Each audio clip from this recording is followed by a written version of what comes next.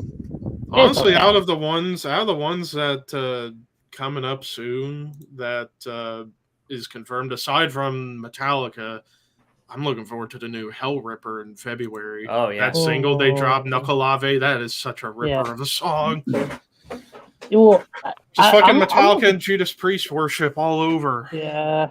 Oh yeah, That's we're really supposed to be getting a new Judas Priest. I heard it. Oh, I yeah. don't know. Did Queensryche drop their album already? Or is that Yeah, that came out in October. I haven't listened to it, That's but a it's great got album. pretty good reviews. I haven't listened to it. That's but a it's great got album. lot I of say good it's reviews. I would say it's the best Queensryche album since Mhm. Empire. Oh yeah, Oh, that's wow, that's yeah. what a lot of people are saying, and I checked yeah. out 2 songs. It sounded pretty good, man. Oh yeah, Yeah, actually, I pretty did good. listen to a Brilliant. couple songs, but yeah, that is good. So does anybody know about the new Overkill album? It's set to No. come out in 2023. Album number 20. Wow. Yeah. But Holy it'd be balls. cool. Be a what the fuck moment this decade, either 2024 or 2025.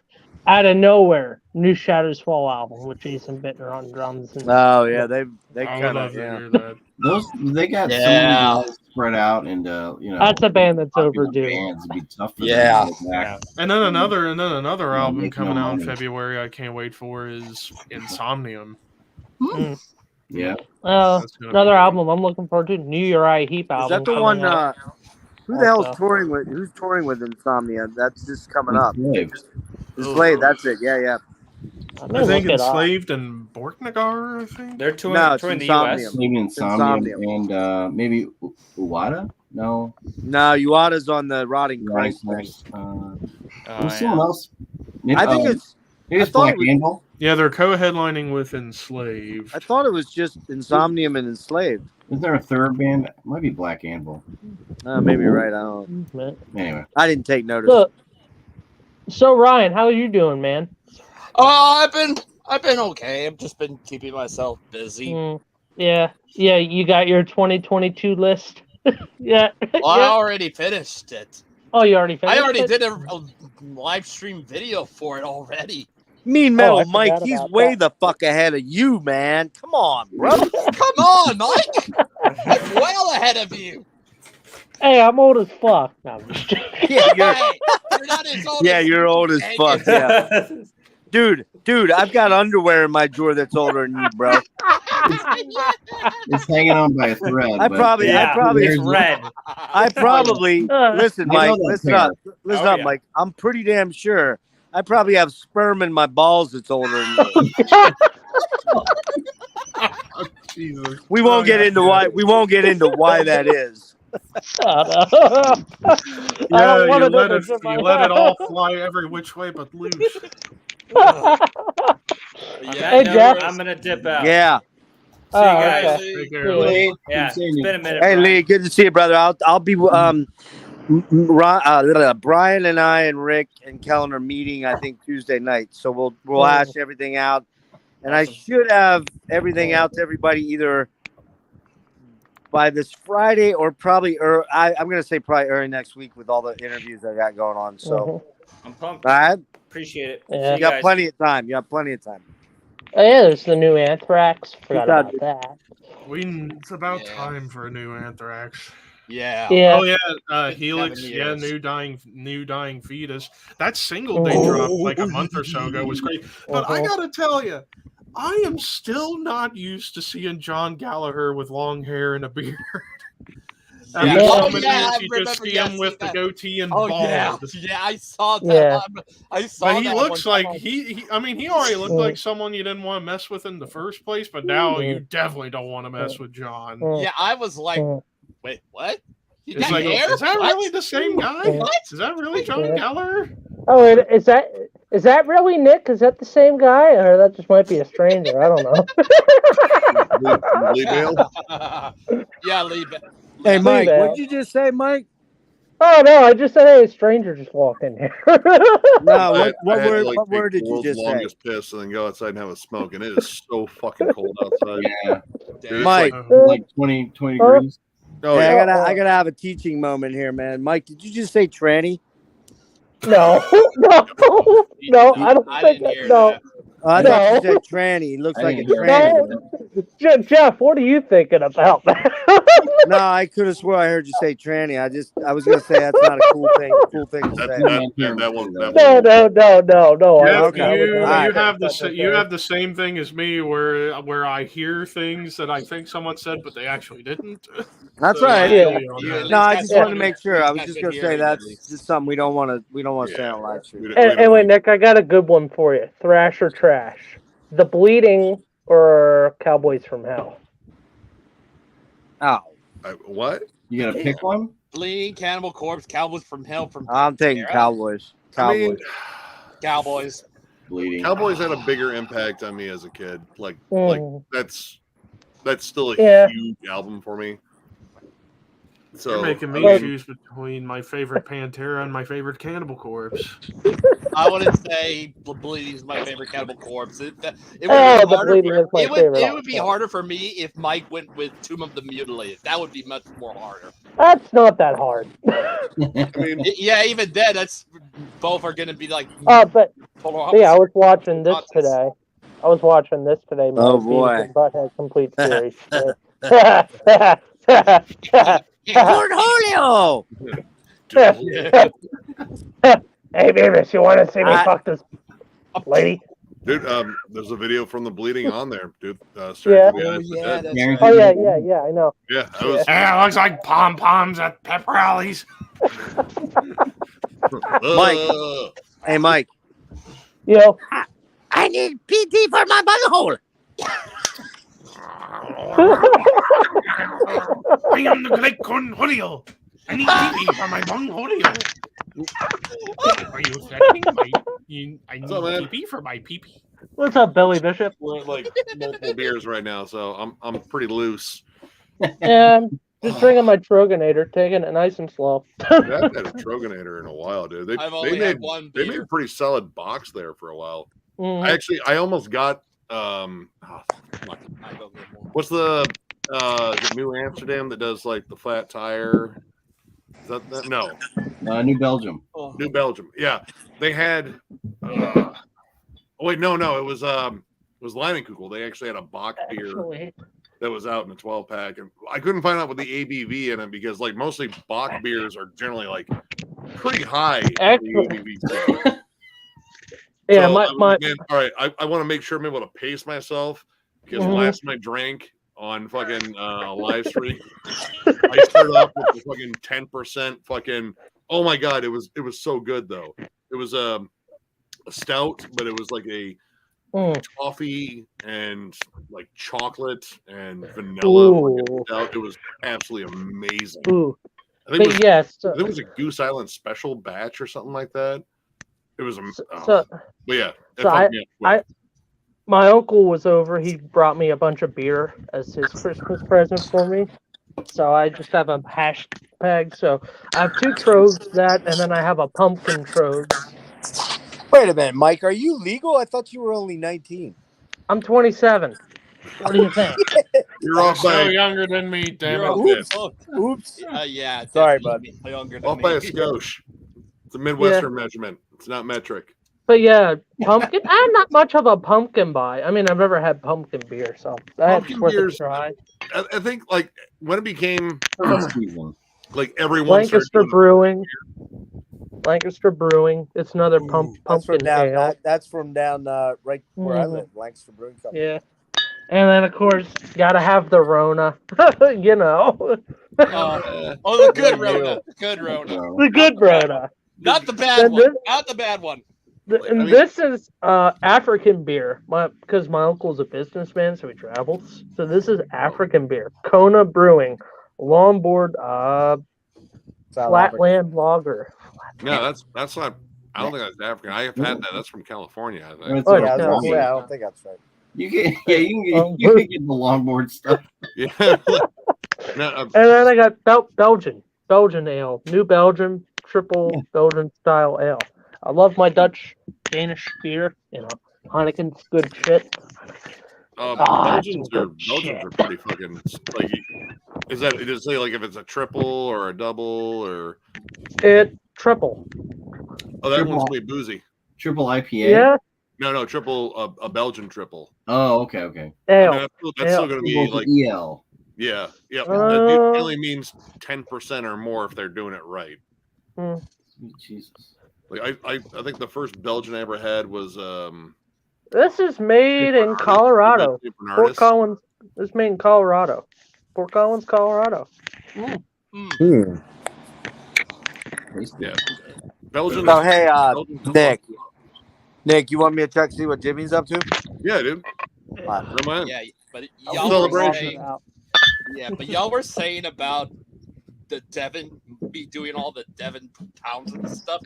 I had it to where I was thinking pretty much all except for his solo stuff, just the Devin Townsend stuff would be like retrospectives. Where Devin Townsend would be like a deep dive, basically.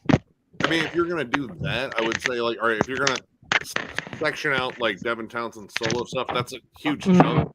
But at that point, why don't you break it down to like Devin Townsend band, Devin Townsend project, Strapping Young Lad, and then Casualties of Cool. Casualties of Cool is the shortest one because it's one album.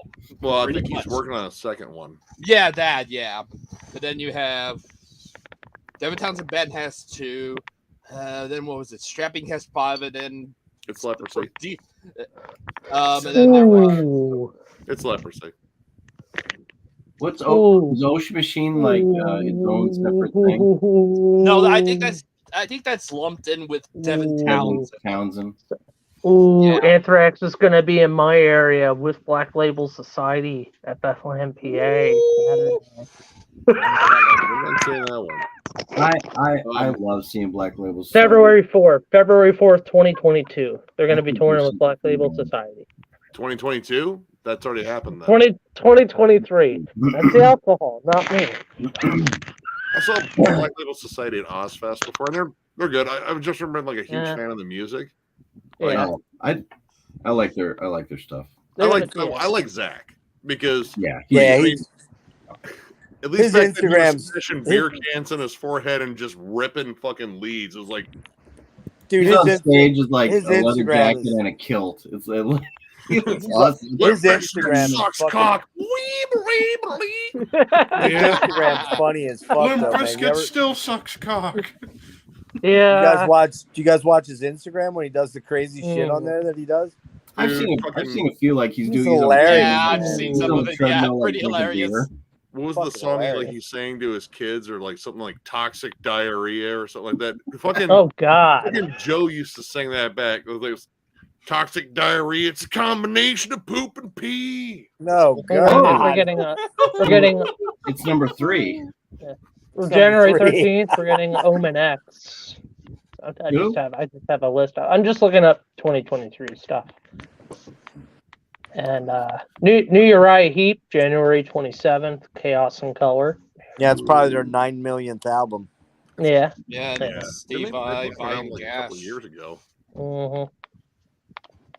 Oh yeah, I forgot to mention too with shirts. I actually got a very cool shirt coming in the mail. I got a Left Hand Path long sleeve coming. Who cares about Steel Panther?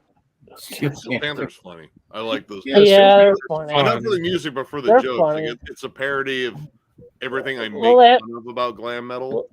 Well, the new album's out next in January. The album's gonna be called On the Prowl. So yeah. I really haven't. I mean, outside of Obituary and Catatonia, I January that much. New Suicide Silence.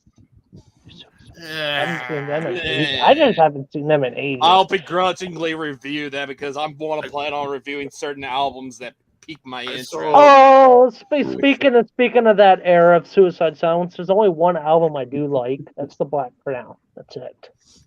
That's it. When everyone was like really high on that one, like that was. I was never high on them. Peak. I saw them live, and honestly, they were bad. And this was with Mitch Luker. Like, how bad we talking? How I mean, they were just like super muddy and they're kind of sloppy and like I mean, yeah, they were heavy, but they just weren't that interesting. So why are there a lot of people like into a band? There's a buddy of mine said check out Chelsea Grin. I'm like, what's that? Deathcore. That Deathcore. is a deathcore band. It's not my thing. Deathcore is not my thing. Yeah, if anything, it's closer to me than I guess a good chunk of everybody here probably likes deathcore. I'll say majority. All right, I do like some deathcore, but it kind of comes from like the peak of it. Like, yeah, pretty much. Same here. Yeah. I couldn't even tell you, Ryan. I couldn't tell you one name of one band that is deathcore. I will tell you this much though: if you want me to commit suicide quick, give me some of those CDs. I'll give you 5. I'll make sure I slit my wrists in your honor listening to that shit. Make sure to add some 6 Feet Under and Five Finger Death Punch in there. Yeah, that would do it, man. That would do it. Yeah. So one of my buddies made a joke saying, well, one of them, I told him the joke. I said, what if 6 Feet Under made a Christmas album next? I don't want them to make any albums. They need to just stop. Yeah, you did. Nick, you did that Lorna Shore, didn't you? Didn't you review that Lorna Shore? All right. Damn, this is like one of the top tier bands in deathcore right now that everyone's just they're raving about. I can pretty much lump myself into that too. Yeah. Like, all right, they build themselves like symphonic deathcore. But all right, it is like interchangeable breakdowns and like mellow death riffs and blast beats. It's so mechanical and it doesn't even sound human. Like it sounds like this was done by like an algorithm. Like I was just gonna say, I'll bet you any money. I'll bet you all the money I have, which is zero, that that they're using tracks all throughout their fucking live shows. All throughout their live shows. It's symphonic in the sense that they have something queued up in the background that's playing symphonic fucking like keyboards. Right. Yeah, it sounds like they're just blasting the soundtrack, the fucking Lord of the Rings in the background while doing blast beats and guttural vocals. And the dude's impressive when it comes down to his vocals, but music's boring. Here's one for you. Because I don't remember if any of you guys remember. Do any of you guys remember Todd? You probably remember. Well, no wonder I'm feeling buzzed. This shit's a malt beer at 8.2. Your friend Todd? Yeah, you remember Todd? Yeah, I remember Todd. You remember him, Nick? He came around for a few live streams. Until we had a very ugly falling out because he sent me some stuff for this Ghost Main. Do you ever hear this Ghost Main, dude? Yeah, okay, I remember. All right, so he sent me this Ghost Main, and I was a true metal elitist, an elitist, because I said, dude, this fucking shit sucks. This is the lowest common denominator, blah, blah, blah, and he took it personal. He took it like I was making fun of his intelligence and all that stuff, right? So, and I probably, the more I thought about it later, it was like, yeah, I guess that was uncool to go, yeah, that's trailer trash music and shit like that. But I gotta tell you, that fucking shit sucks. What was it called again? Ghost Main? Ghost Main. All right, he started off as one of those like trap metal rappers. Yeah, he's a rapper. And then hey, Mike, I gotta ask you for a favor, bro. Your mic, whatever you're doing, is so fucking loud. Turn on your volume. I just have a shitty pair of earphones. I know, but you got to turn your mic down somehow, man. You're blasting everybody out here. So, actually, Nick, you can go in and pull him up and lower his volume. All right, because when you just even breathe it, we all hear. Wait, no, I didn't do that. I didn't do that. Yeah, I wasn't. We weren't kicking you out, dude. You could be do here. that shit. Fuck. No, I was playing with the mic settings, and I guess it. Yeah, but isn't he down below you? He's down. He should still be in your bar down there. No, he's not. Okay, well, he maybe he bolted out. But Mike, we're not throwing you out, dude. We just we're not throwing you out. I was just trying to turn down your mic. I don't think I clicked him off. We're running into the same problem with you we had with Ryan. Now Ryan's fixed. Now you're not. You're too loud. Yeah, I'm not on my phone anymore. Yeah, I think he's on his phone too. He has the same problems I have. But Nick can adjust the volume. Yeah, I don't know. We weren't out. throwing you out, dude. We were not throwing you out. So you can come back. That's not an issue. Just let Nick adjust your volume now because it's really intense. So this Ghost Main dude's like a rapper that involves black metal in his shit now. It's so bizarre and it's so terrible and. It's like the one song that he did is that one fed up that Fed Up. Did you hear that? I think it's called Fed Up. Honestly, like the music did not register with me because Nah. the first thing I thought of when I heard it was like, this just sounds like a heavier version of Marilyn Manson. Yes. But it's not even good though, dude. At least Manson had some good tracks. Manson had a couple good tracks back in the early day. Oh, he texted back. He said by mistake. He left by mistake. Okay. Well, I mean, he's still got the link, right? Yeah, he's got the link. Yeah. Okay. We'll fix the volume. Nick can fix the volume on his. Yeah, I haven't messaged him on Messenger.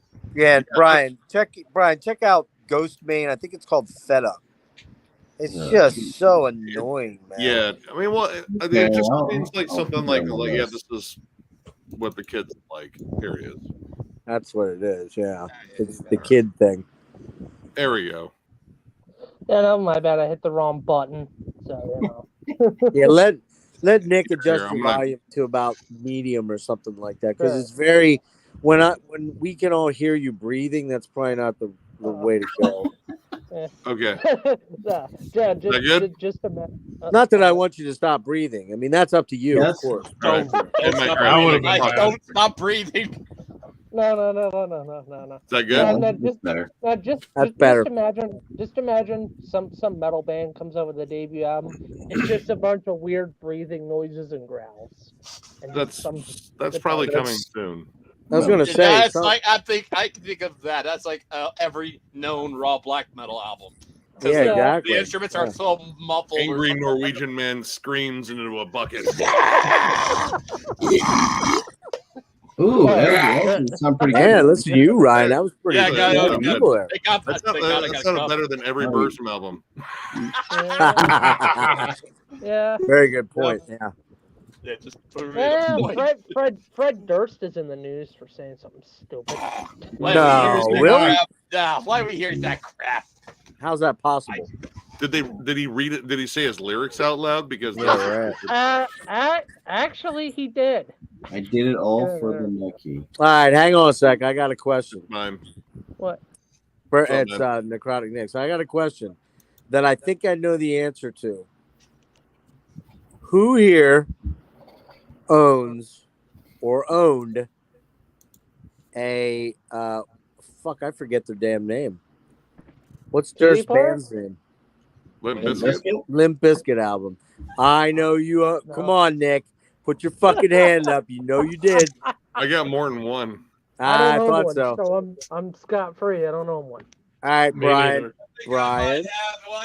I never purchased a Limp Bizkit album. I've never purchased one either. So. Never. Well, I mean, I never. I'm gonna fess up. Your boy here. Owns the Nookie album one. I do. Oh no, this is the Unquestionable Truth Part 1. Don't even know what that is. I only own one. That's an EP from them. What's up, Josh? Hey, Josh. What's up, dude? Good to see you, Josh. That man is the biggest Death Doom, Funeral Doom connoisseur. I think he is on Facebook. Like, does he have a channel? Looking for the most bleak, sullen stuff on the planet. Joshua Coe has got you. He's always He must be a fan of Ahab then. Oh yeah, I mean, actually, I can't wait for me about Ahab before Robert Sparling had a chance to. Yeah, I can't wait for that. Man, he beat out Sparling. He beat out Sparling. Wow. I want to say he was like, dude, you know about Ahab's like, dude, I was already on it, dude. I have a question for Josh, though. I have a question for Josh. Joshua Coe, are you going to start loading us up with celebrity metal deaths before Robert Sparling? No, you can't do that. It's not possible. No, that is a Sparling thing. Well, I didn't even tell you guys this. Robert Sparling broke the news to me that Freddie Mercury had died. I had no idea. I remember that. Wow. I didn't know either. It was only 1992 or whatever it was, but you know. So y'all heard Sharon? Yeah, dude. Yeah, I forget he also writes now. Oh, nice. A column or a magazine? Is it a zine, like an actual zine, or is it like a website? I can't remember which, but man. Doom is this man's calling. Nice. And it's all bleakness. And man, like I'm assuming he's overseas because it seems like Josh, are you in the States or are you over in like UK or something? From Nebraska.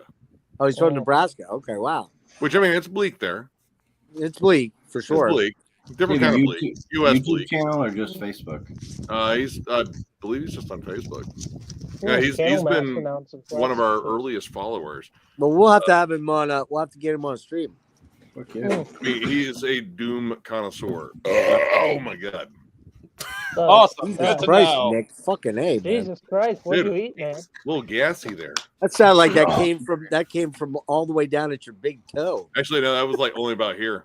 You don't want to hear the big toe barf. No. Oh God. It'll be Big loud. toe. Sound like a death metal vocal. You'll feel the concussive wave. Yeah.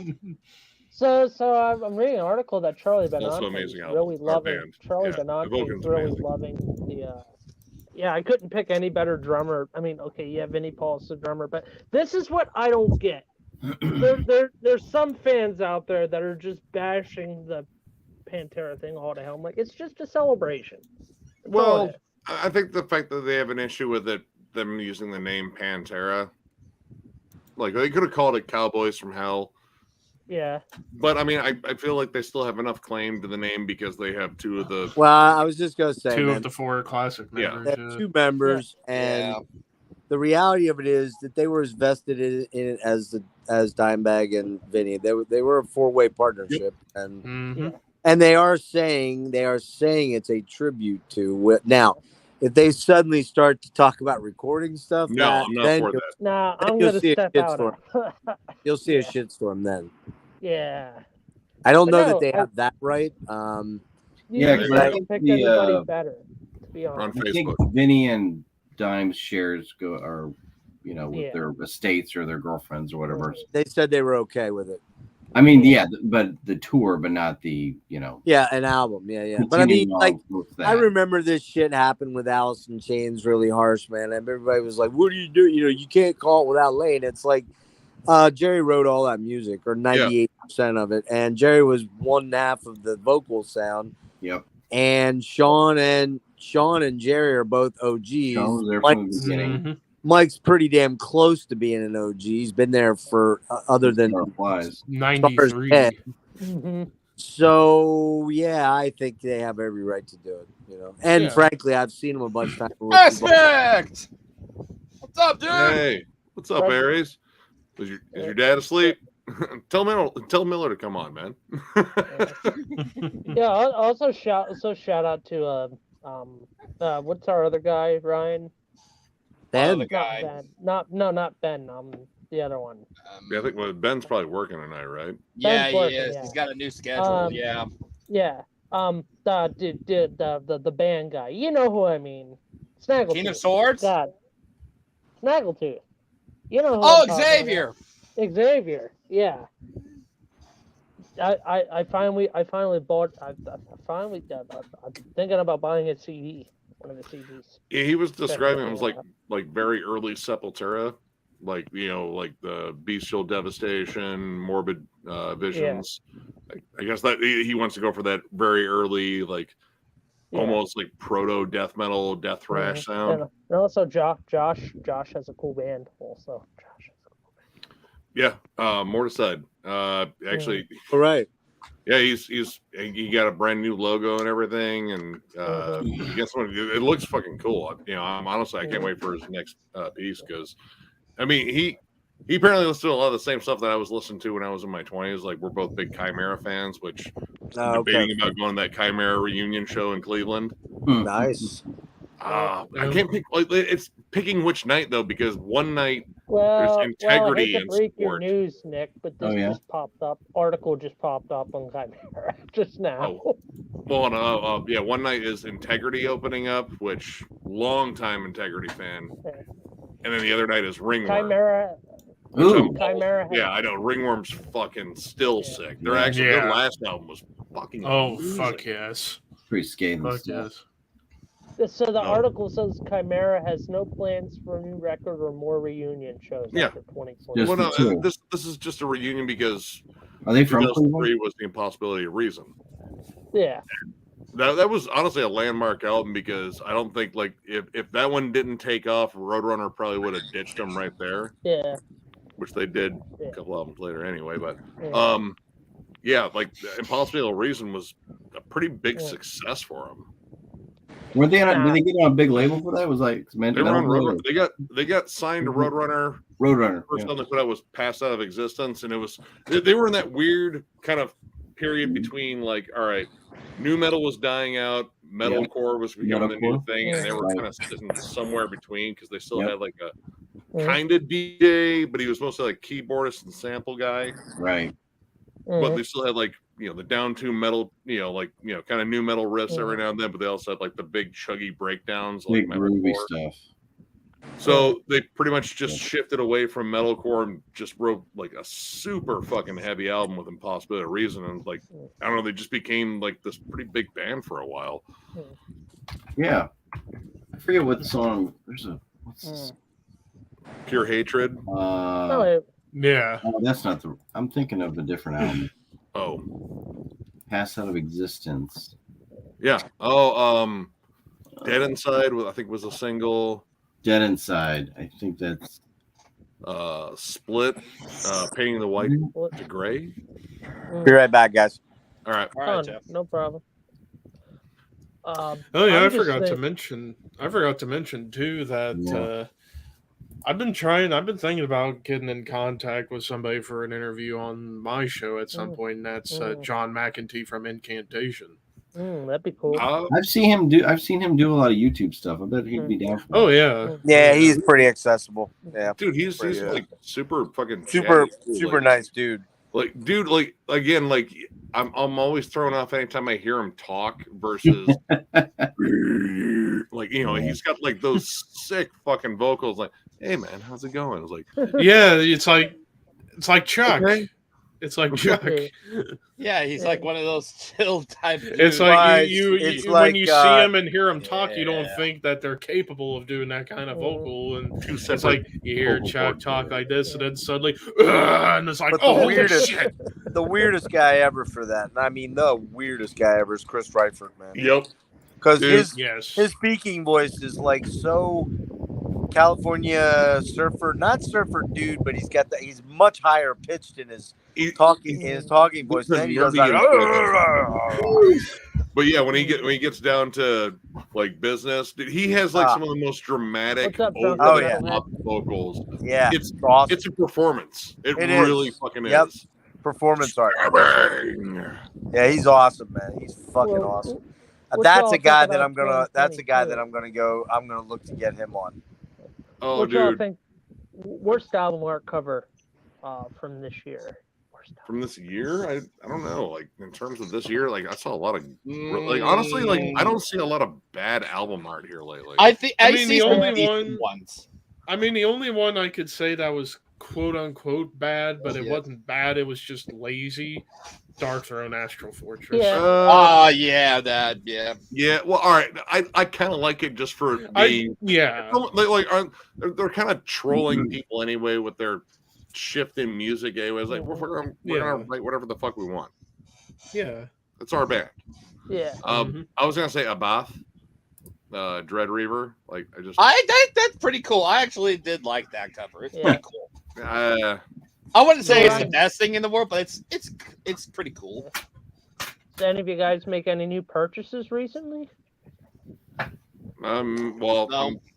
Not really. Actually, I have a whole bunch. I still got to go over all the stuff that Rick sent me, and that will include that Michael Bolton album. I'm going to include. Beautiful. Oh god, dude! The fact that he wrapped that up in the fucking caution tape. Dude. Was he the same one that did the Creed album, or was it somebody else? No, that was Jacob. That was down church. He got me. By the way, do you still need that album? Ryan, do you still need that album? Oh, the Creed one? Oh yeah. Dude, yeah. Hit me up with your address in the chat. Not in the chat, but in private or in private, man. I'll send it to you, dude. Or something. Hey, Brian, I don't need 2 copies of that. No one needs 2 copies of. I just needed it because I don't have the case for it. You'll have the case and the CD and the all of it. I see on your wall there. Oh yeah. Nice. I'm a little jealous of that, but nice. They're pretty cheap on Amazon, actually. Really? How much do they go cheap for? reprint. I still listen to Hatebreed. I still like Yeah, Hatebreed. Yeah. Aspect said something. Aspect said, "How was the Cleveland show for your birthday, Nick?" No, wait, which one? FCR Aspect. FCR. Oh, dude, it was amazing, dude. Your dad managed to fucking get his way all the way up to the front of the crowd, and then we didn't see him the rest of the show because he was wise. He didn't move, and I don't think he peed once there. So you got it. Yeah, you gotta. It was Yeah. sold out, and it was sardines, for the dude. show.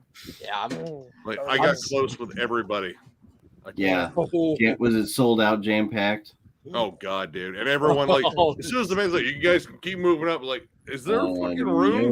Like, Phobophilic. First off, Phobophilic is, dude. Jeff, you would fucking love this band because it's somewhere between Blood Incantation and Tumult. Yeah. No, I know Phobophilic. They're kind of like Friendless, a little bit like Friendless. Yeah, actually a little bit like Friendless too. Yeah. Yeah. Dude, I know them. I don't own anything. Didn't they do? Did they do the split with Mortiferum, or was that No. or was that more? That was that Ascended Dead? I've been Ascended Dead. No, I was thinking it was Friendless actually. Friendly to a split one? Is that one of the ones that didn't come out on CD? Because that's probably what. Yeah, it's a vinyl. Yeah. Sons of bitches. I know. Don't you hate that shit?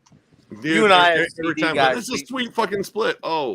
Yeah, we always end up as mainly CD guys. We end up passing on some of that stuff. You know, that super limited 7-inch. It was awesome show, Aries. And yeah, your dad got probably the best view out of all of it because we were kind of fighting for a spot. Nice.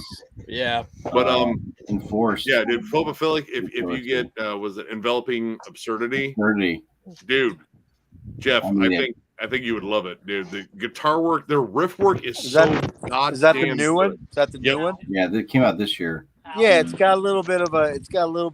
I'm okay. I fell down. I'm okay. Fuck. God damn it, Annie Bowman. Oh, Undergang? No, Andy Bowman is the main dude. What?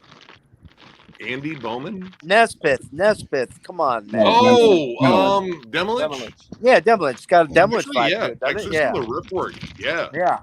Fuck, I didn't even think of that. Hey, are you guys getting flashbacks to Stefan right now? Wait, what? Brian, you getting flashbacks to Stefan right now with all the extraneous fucking noise?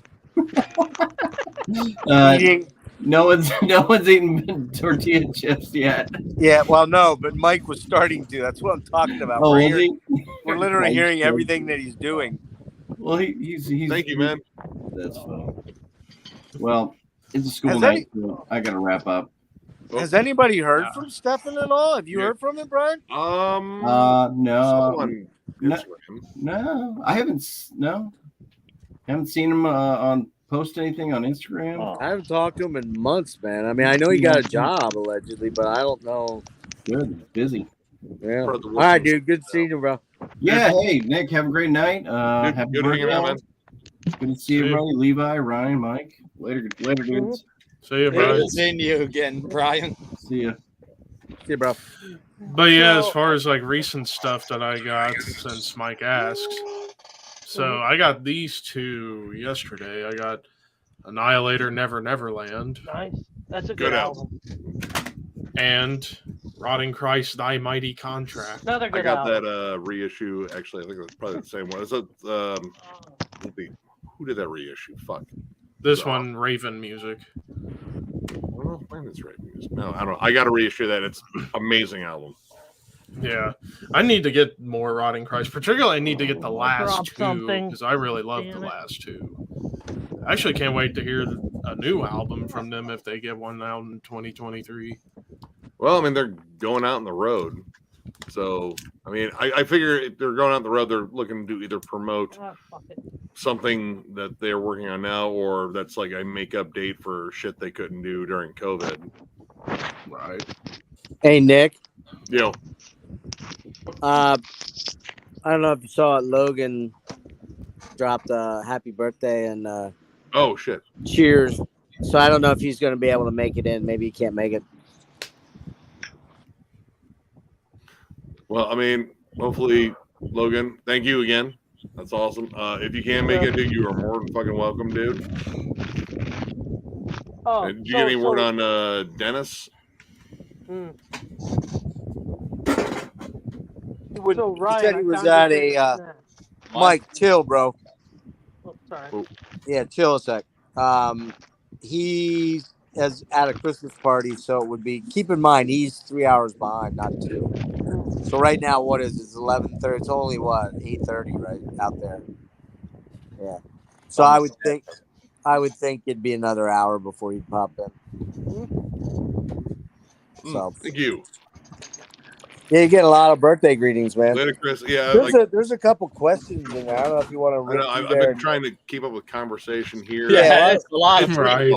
And, why don't you hit some questions? We Yeah. can all kind of Yeah, answer. hit some questions. worst CD I ever bought. It's Oh, a band God. called Dislocated Styles. It was terrible fucking new metal. It was terrible by new metal's fucking standards.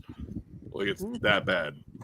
I'm gonna go with Cold Chamber's first album. Dude, I like that album. Yeah. Oh god, I'm trying to think. Oh, that's an easy one. I don't know if we're That's- friends anymore, Jeff. That's a time and place thing, dude. I mean, you were a teenager when that came out, right? 97, so yes. Yeah, I was in my late 20s having a child. I You should were not a have been bitter old buying man, that. clearly. Not a fan. You were festering your metal elitism inside of your I heart. was. You are 100% right. And I would also mention the Nookie album. What's it called? Significant Other, I think it's called. Yeah. Yeah, that would be in there too. Yeah. Yeah, take I care, don't have Aspect. one. Aspects. What about Take you, care. Levi? I try my best to not buy bad albums. Yeah, but it happens. Yeah, but you have to. Maybe my quote unquote bad album that I bought would probably be like Disturbed 10,000 Fists. There you go. That qualified. All right. I had I that don't think album. it's, but I don't Yeah, think that it's album too. bad. I think there's some good songs on it. Honestly, that was probably the last one I gave a shit about, and then after that, The last one I Immortalized gave a for- shit about Immortal- was Indestructible, and then after that, I just Immortalized for me was the last thing I cared about with Disturbed. dude, Yeah. fuck that fucking cover of fucking Sound of Silence. Speaking of Oh. Disturbed, hang on. Yeah, but that cover probably sold a shit ton of albums that it shouldn't have. Oh, hold on one second here. What? Rust Up Aries, thanks for stopping by, man. All right, brother. And tell your dad I'll see him tomorrow at the Flipaphilic show. Later.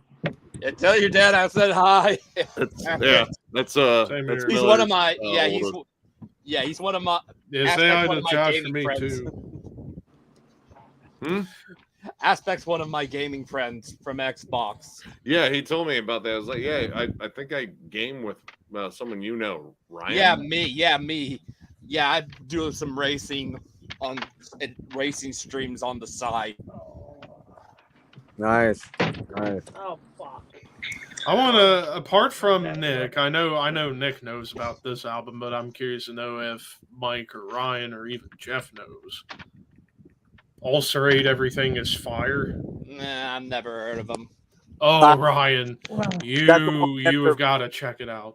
Is that the one after Vermis? Oh, It was before Yeah. Vermis. This is their Oh. second album. what style of I don't- music?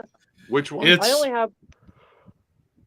It's kind of gore gutsian, but not. Oh, dude, yeah. Oh, Ulcerate's awesome. Crazy. Oh, like, wait, like here. it's like avant-garde tech death. Oh, Yeah. avant-garde. Hey, Okay. Ryan, It's like more listenable Portal. Oh, Hail to the King. Yeah, you're right. It kind of is. That's Yeah, Hail good. to the King. I only have this album because I'm a huge wrestling fan. So. I like that album. I know people That's how it gave is. so much shit to it, and I don't What is think they it? deserve that shit. What I is think it? Hail to the King. Is that Hail to the King? Hail to the King by Avenged Vince Sevenfold. Sevenfold. That's the only It's their album I Black have album. from them. 'cause Yeah, they- I don't really know they that wrote a bunch of Black I albums. know that song. That's it. Yeah, same here. I think the only album I Also, got I of finally theirs bought is- myself a CD player, portable CD player, after fucking Oh, that's years old of That's not what goes having right. one. Yeah, this is the only Avenged Sevenfold album I got right now. That's a I have great that one. one. That's the one with That is a great one. Portnoy. Mike Portnoy. yeah, Yeah, Portnoy's on Portnoy. drums on that Yeah. one. Yeah. They fucking killed it on that So album. yeah, Oh, yeah. Eli. Eli, that Ulcerate's a really good band. I mean, they're brutal as fuck. Oh, yeah. Very, the very, title track. Holy shit. yeah, very interesting rhythmically. A lot of people sort of say that they're akin to Gorguts. I don't really hear that because they're not quite as technically weird. Yeah, I'm more of I'm the only avant-garde bands I've ever listened to or cared about is Death Spell Omega, and to some extent Death Spell's Skamash. okay. Death Yeah, Spell's okay. we're kind of getting off topic. We were talking about the Ulcerate album. Yeah. Well, like Ulcerate is basically what would happen if Death Spell Omega played death metal. Okay, I'll check it. I'll definitely check it out. I mean, it's very atmospheric. It's not like I mean, it's brutal in some way, but it's mostly built on just like these sort of dissonant atmosphere. Because I mean, it's dude, the drum work on there. I mean, I think it's Jamie St. Marat. I think is their drummer. Yeah, fucking John, incredible with that dude, and he's rhythmically. Yeah, I'm only familiar with Vermis and the one after. Is that their last one? The one after, or they put two up? God, the last one, what was it? Staring to Death and Be Still. Yeah, that one was pretty killer. Yeah, that was a year ender for me when that dropped. That was 2019, wasn't it? But they're not an easy listen though. You have to kind of work with them, man. You really got to put some. It's an acquired taste. Yeah, that is not like an intro band to like dissonant death metal. No, you're right. Yeah, you're right. You need some intermediate steps. Like Immolation. Immolation. Yeah. Yeah, because there's some moments on this album, especially that kind of remind me of Immolation, like the atonal parts. It's like that is so Immolation. Well, that and again with like Jamie St. Marat's drumming, like you get sections where he incorporates like a fill into the beat because that's kind of like an Immolation thing. I can't think of Immolation's drummer, but sometimes like during like the groovy breakdowns, he incorporates like like a fucking like turnover into the rhythm itself. Like it's not like a straight up fill; it's part of the rhythm. Ulcerate does that too, but it's kind of with that sort of like giant cascading dark fucking ambience. It's all over the album.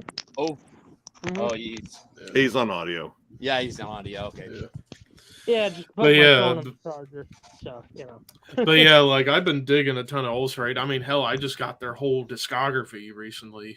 I mean, that's a hell. I don't know if I think I have most. Is it like what is it like 5 albums, 4 or 5 albums?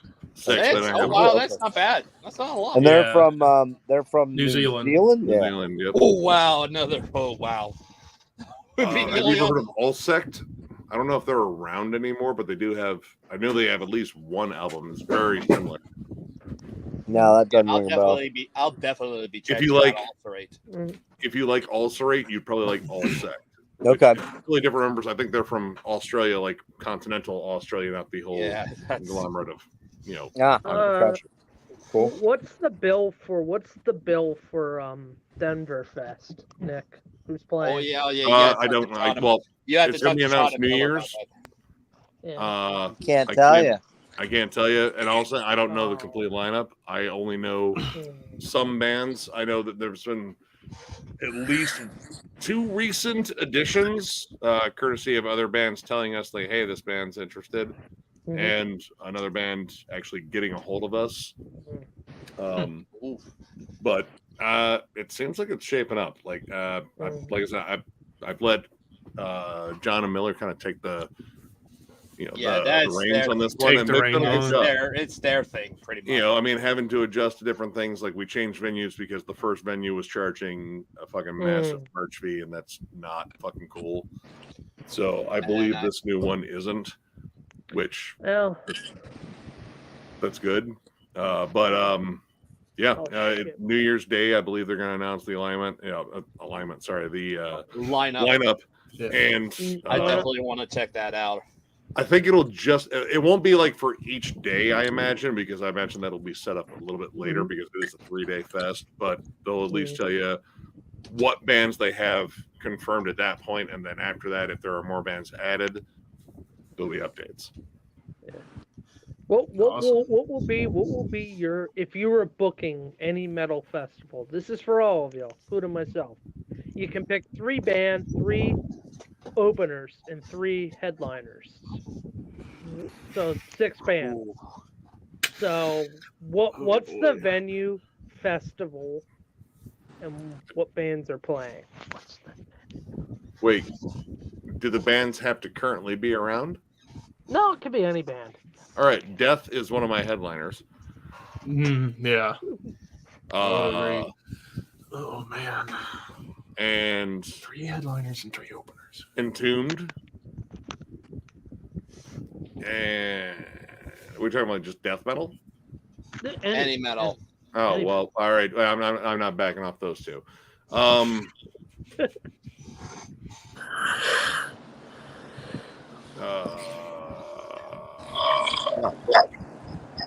think who else is around that I would love to actually see.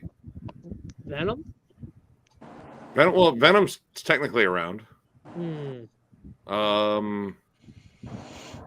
Actually, you know what? I'll go with something a little bit more weird. I don't know. I don't know. That could be a headliner. Could be an opener. Caius. I wouldn't mind having Caius on a bill. Then you just gotta pick the other three. Thanks for stopping by, man. What's up? Oh my god. Man. I don't know. Well, Dark Throne, but they never toured. But at least in this hypothetical, they will. God.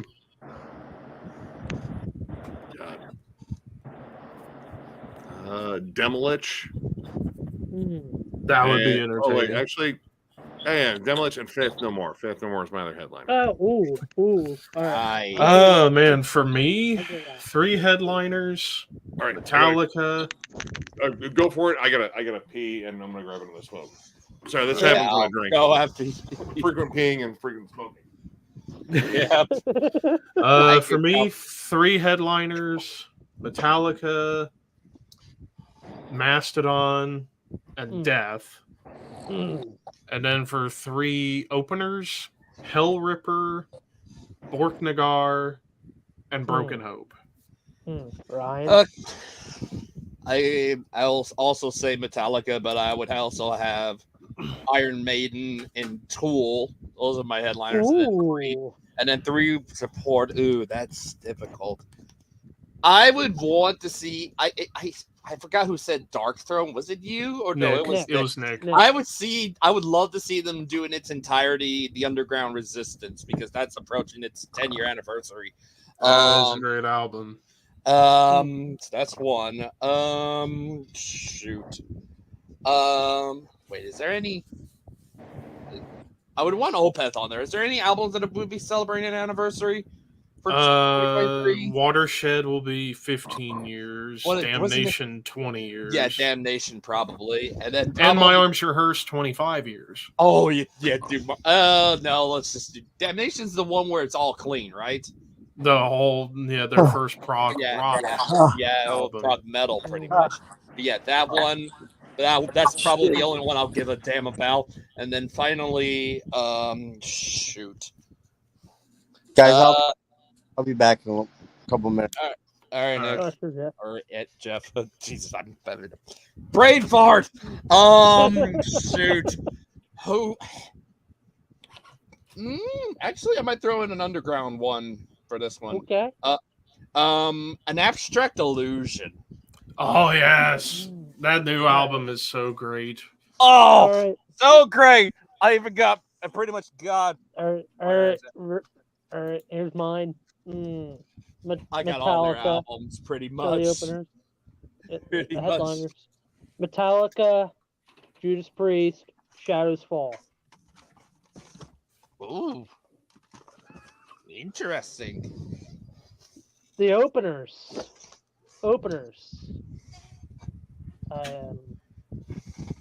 Well, fuck. Yeah, I'll be right back. You gotta go pee. Sure. Okay. Dark Throne would be an opener. KK's Priest will be an opener. And fuck it, Bruce Dickinson Solo will be an opener. That's not a bad lineup.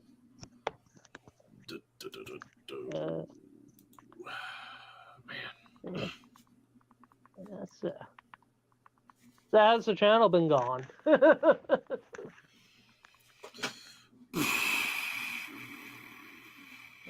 I see Ace asking immolation or incantation.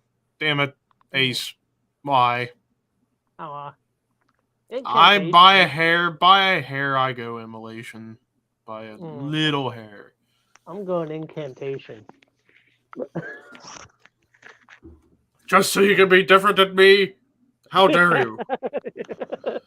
Yeah. I mean, it's hard to pick between those two because they're pretty much. I just like incantation a slightly bit more. But immolation slaps sometimes. I think everything immolation's done is fucking perfection. Yeah. Next thing Nick walks in, you see somebody just looking at his CDs. Jeff's in his room. CDs and flags. I've been thinking about getting some flags to put up in my room once I get some soundproofing foam installed in here for decoration. Yeah.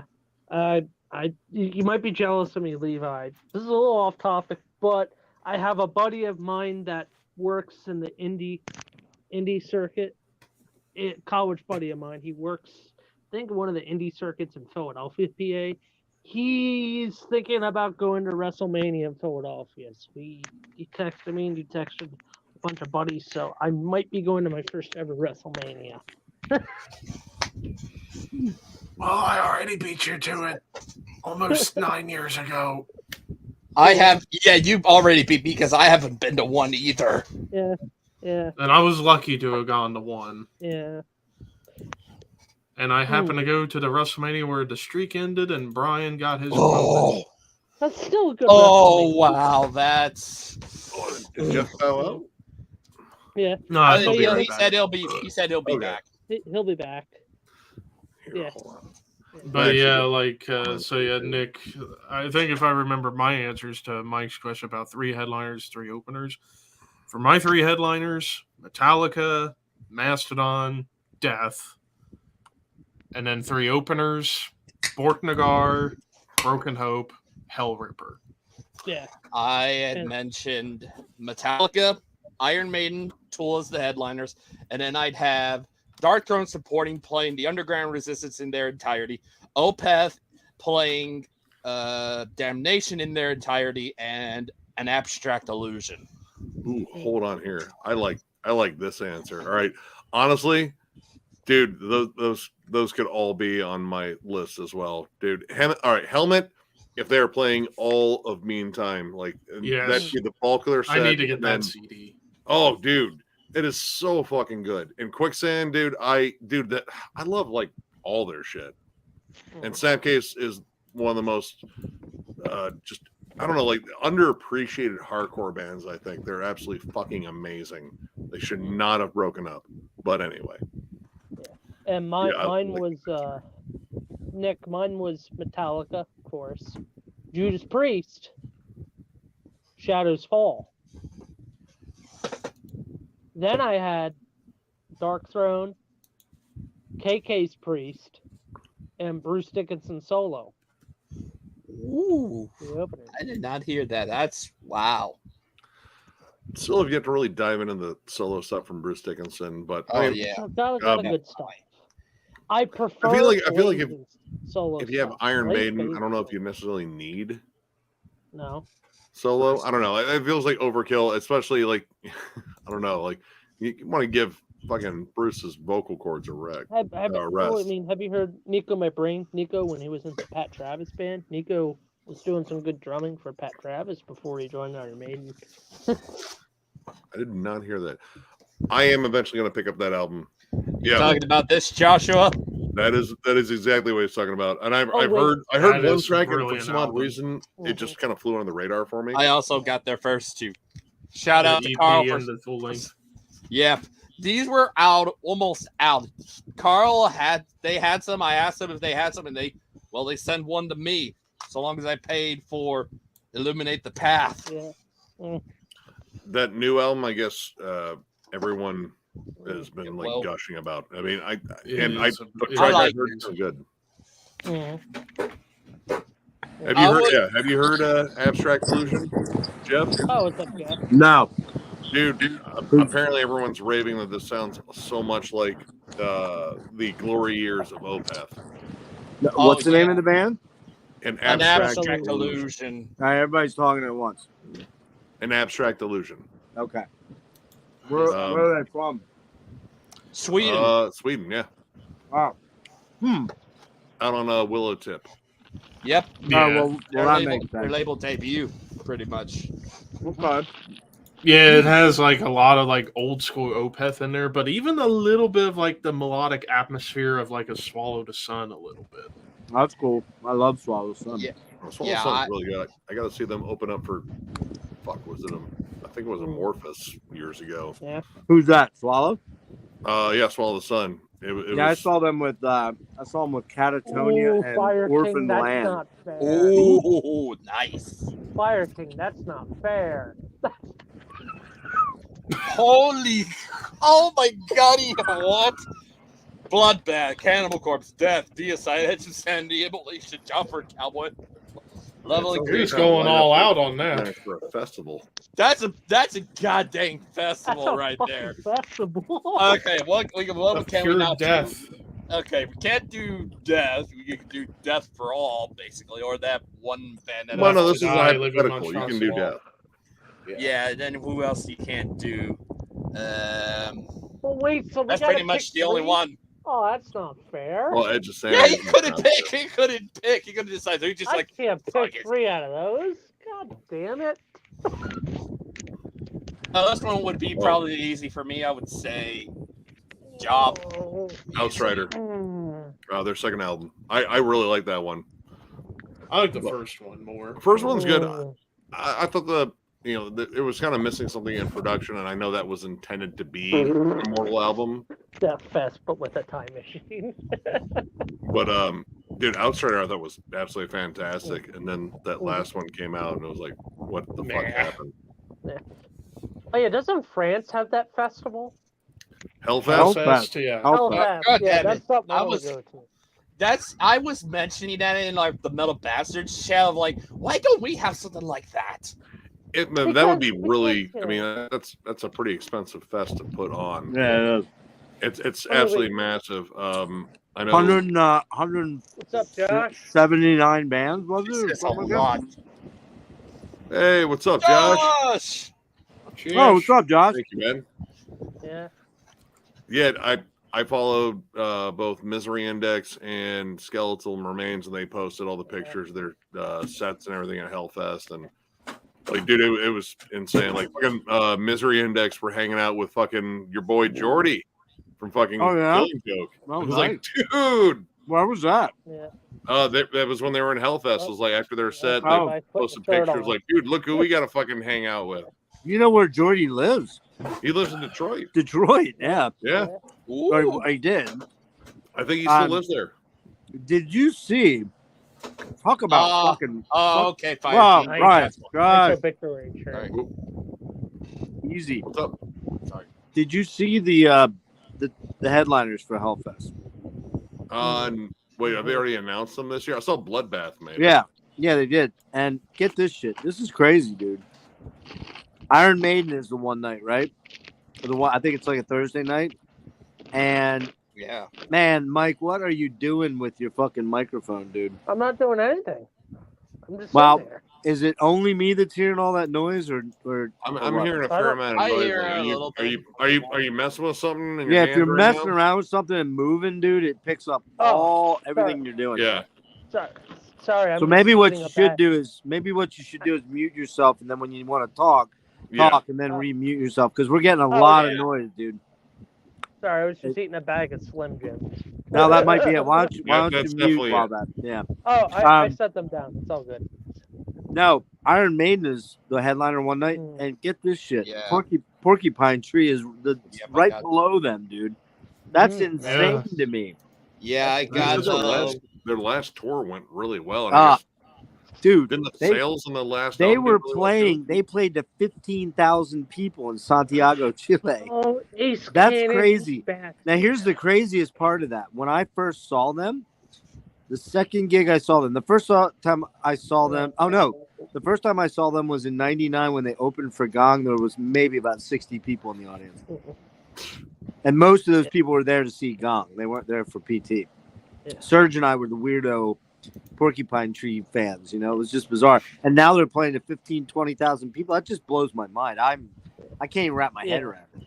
Yeah. I mean, I think they kind of left like a little bit of a void there when they kind of broke up because it seemed like their stock was definitely rising. What I think happened there is the lore of the band, the LORE, the lore of it, got to people, and all these younger kids that got into them as a prog metal band are like, oh man, we're never gonna get to see them, and then they come back and it's like, oh my god, we finally get to see them, and now it's just crazy. Like they played in Philadelphia, they played a place that was probably 3 times the size of what they had when they went away.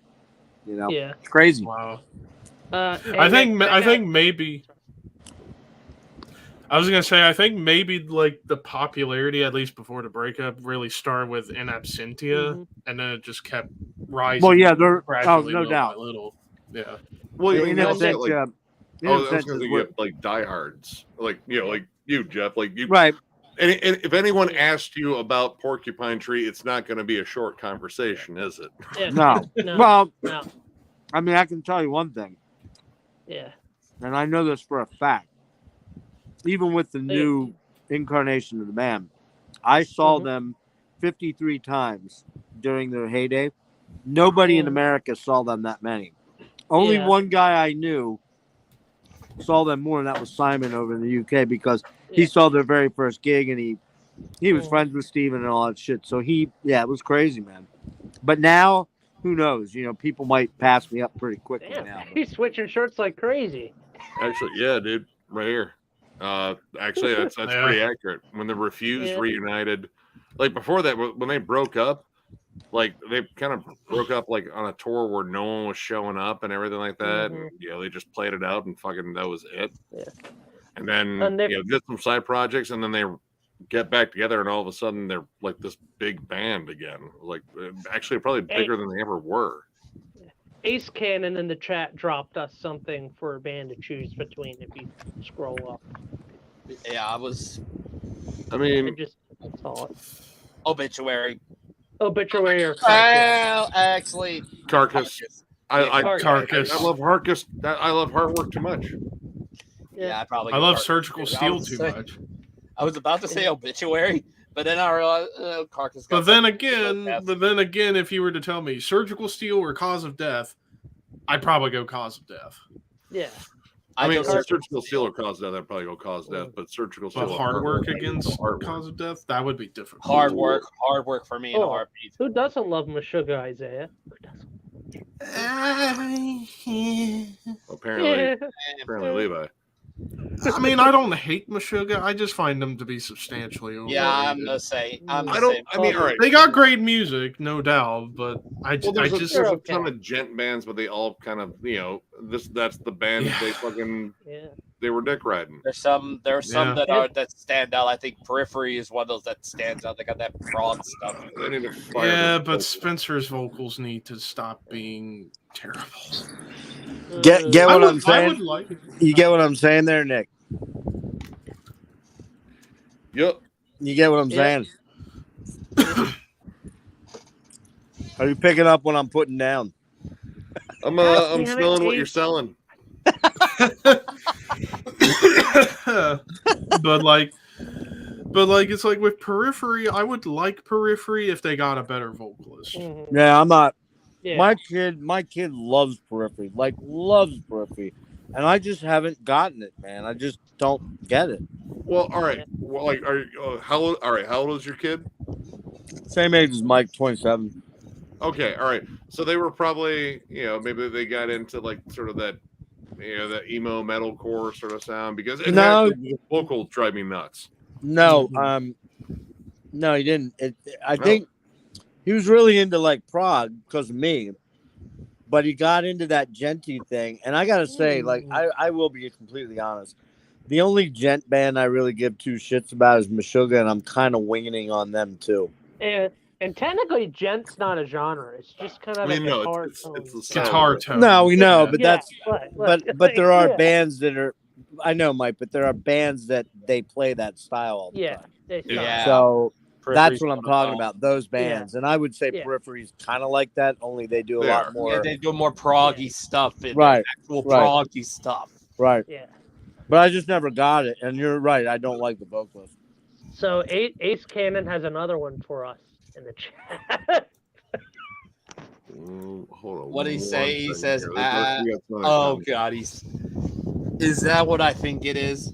Tribulation. No, not Man. yeah. Oh, that's something else. He says, Like Yeah. their last That's a good album was band. one of my favorite albums of last year. That's a good band. Yeah. "I think Dude, I That's see a it." great I album. love the goth rock stuff. Like, Yeah, I do too. it's kind of black metal, mellow death, but it also gets me in the typo negative feels too. What was the like, one yeah. before that? Was it called Down Below? Or was that the Yep, one Yeah. before that? album's great, Down Below was too. great. Oh, Mhm. dude, the melodic guitar work on Yep. those albums It's killer. is so fucking catchy. Killer. And even their early stuff when they were straight up Swedish Death was really Mhm. good too. Yeah. Oh, dude, fucking their debut, The horror. the horror is awesome. It's thrashy and fucking Oh. ugly, but I mean, honestly, that's a band that changed their style. Is like, you know what? I don't have a problem with this. This No. sounds really fucking good. I mean, the one good thing that there is metal, there is like traditional heavy metals making a huge comeback, kind of in America. Yeah. Yeah, no, I think Yeah. so. I mean, Visigoth and most especially Eternal Champion. God, make a new album in 2023, Eternal Champion. Fucking Ravening Iron was a masterpiece. Shout out to Mick Watkins, Wild Ride. I mean, Hans, Yeah. But that shit, music. but that Yeah, shit is that shit's always been huge in Europe, though, man. I mean, the Yeah. Keep It True festival and the Yeah. they love bands like in the U.S. here. A band like Vicious Rumors probably could play the club in my town and get 25 people, but they can play to, Yeah.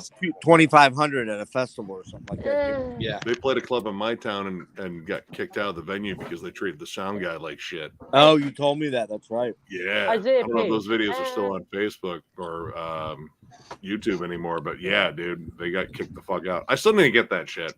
Yeah. I'm just reading Isaiah's comment. I've heard Jason- great things. Yeah, Jason Yeah. Tarpey from Iron Age. Man, he's got a Nice. great melodic voice. Eternal Champion. So good. And I gotta get the new Summerlands eventually too because I've heard nothing but good Yeah, things. that's one I Really? keep hearing people raving about. That's Kellen and Brian love that stuff. Yeah. I'm picky about when it comes down to like trad metal, it's the vocals. Like I love Haunt because they write great riffs. Like he writes great riffs. The song structure is great. It's just his vocals are not that powerful. Yeah. And you have to have a powerful singer in Mhm. that style.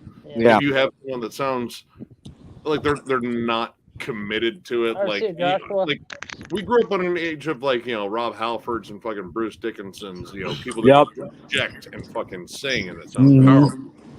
Mhm. You can't half-ass that. Mm-hmm. No, you can't. So yeah, like that's I the still band. gotta listen that night Oh, and dude. because I know I love it. I mean, the vocals again, like they're very blackened, but it has this Lemmy-ish vibe to them. Except Oh, it's really? Again, I said it's the ghost of Lemmy, groaning through an air conditioning duct. But dude, like some of the best fucking heavy metal harmonies I heard all year. Really? In terms of those big epic fucking harmonies you hear on great fucking heavy metal albums were on that album. And oh my god, they're instantly infectious. And it's every song. Amazing album. And it's like 37 minutes. So Which is perfect. Yeah. Perfect. Yeah. no filler on it whatsoever. I think every song. Where are they out of? San Francisco? San Francisco, and I think the front man is from Greece, maybe. Okay. But San Francisco is where the rest of the band is from. Yeah, I got to get on that, man. There's too many. I still haven't listened to White Ward. White Ward Summerlands. is so good. Yeah, I mean, Has so anybody many. heard of Bolt Cutter? Thank you. I've heard of Bolt Thrower. Bolt Thrower. Yeah, White Ward. White Bolt Ward bolt cutter is what I'm going to use to cut your fucking microphone off in a minute. Hold on here. I'm getting a new phone we actually next reviewed it. month anyway, It's so. it should be in our reviews for thrash metal. Solid album. Loved it. I loved it. Well, it ain't that new now, isn't it? Like 3 months old. September. Yeah. Yeah. Yeah. Yeah. Does anybody Good heard seeing the you, new Josh. Rune Lord? What's that? I'm just looking at traditional heavy metal. There's a band called Rune Lord. No. It's new wave of British heavy metal. They're kind of following what like Priest did and Maiden did and Metallica did. They're kind of following that sound. Not Metallica. Here's one essentially for you, Jeff. There's one for you, Jeff. What about them? Gorguts. They need to make another studio album. Yeah, they really do. You know, I mean, the Pallades Dust EP was awesome in 2016.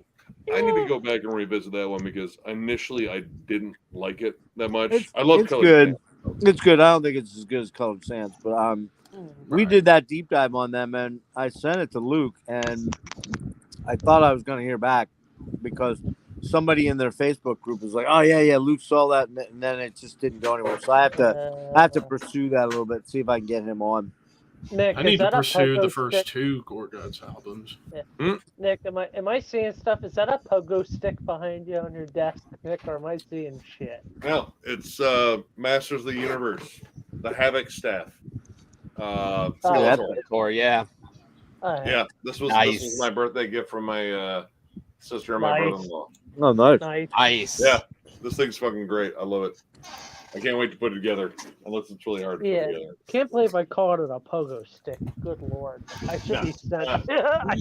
Yeah, you look from afar. Nick, am I seeing stuff over your right shoulder? Is that a dildo laying on the table there?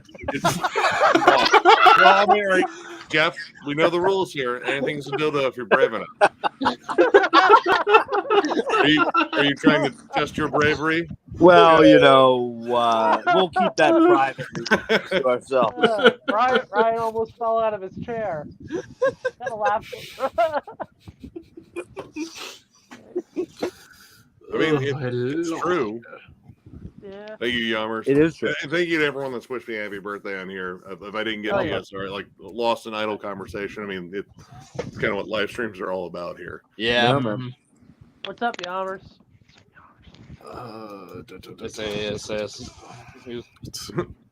Rammstein dildos would probably be veinier. Like Rammstein dildos. Veinier. and definitely more German. Yeah. They're probably there's probably pneumatics involved. Neither Neither of those albums, throw them both in the fucking trash. Yeah. Throw them away. Yeah. I don't have to pick either one. Fuck them. Same here. I ain't going either. I'm not going either. No. Yeah. Eli. I always call you Eli. I don't know why I do that. I know it's Levi, but I always call you. I've almost done it too. Eli. Nick, you actually have one. Well, no, it's, you know what it is? You know what it is, Levi? I know what it is. I live in the heart of Amish country, and Levi here is a very Amish name, right? And so is Eli. That's a big Eli name. Eli's a big Amish name too. Do you are you in school, dude, or are you working, or what do you do? I work. Oh, okay. What do you do? Clerk at a gun range, gun range and gun shop. Nice. That my uncle owns. Nice. Wait, what do you do? I'm a clerk at a gun range. Oh, okay. I push shopping cart. I push shopping carts and stock shelves. Yeah, I mean, hell, where I work is only a little over a mile away from my house. So no shit. Convenience. Yeah. Nick and I are happily retired. Yeah. My work's like half a mile from my place. What did you say, Nick? What'd you say, Nick? Drunkenly, at least. Drunkenly, yeah. I'm definitely getting there. I'm feeling more loose. Yeah, dude. I hardly ever see you drink on the streams. This is the second time I've seen you drink. Yeah. Oh well, that first time I drank on when Marty was on. Yeah, that dragon something or whatever. No, it was Goose Island. I know it was that. It was what my buddy got me for Christmas. It was like that's the one. That's the one I got. That's the one I got hammered on, man. Fucking Yeah, this sick. Trogonator. It was This Trogon- it was absolutely delicious Mm. though. It was like again like toffee and vanilla and chocolate, Oh and it was shit! like a 10% by volume fucking stout. Ouch. So cacao, like it was, it was going for my fucking my liver right away, and it got me. Nice.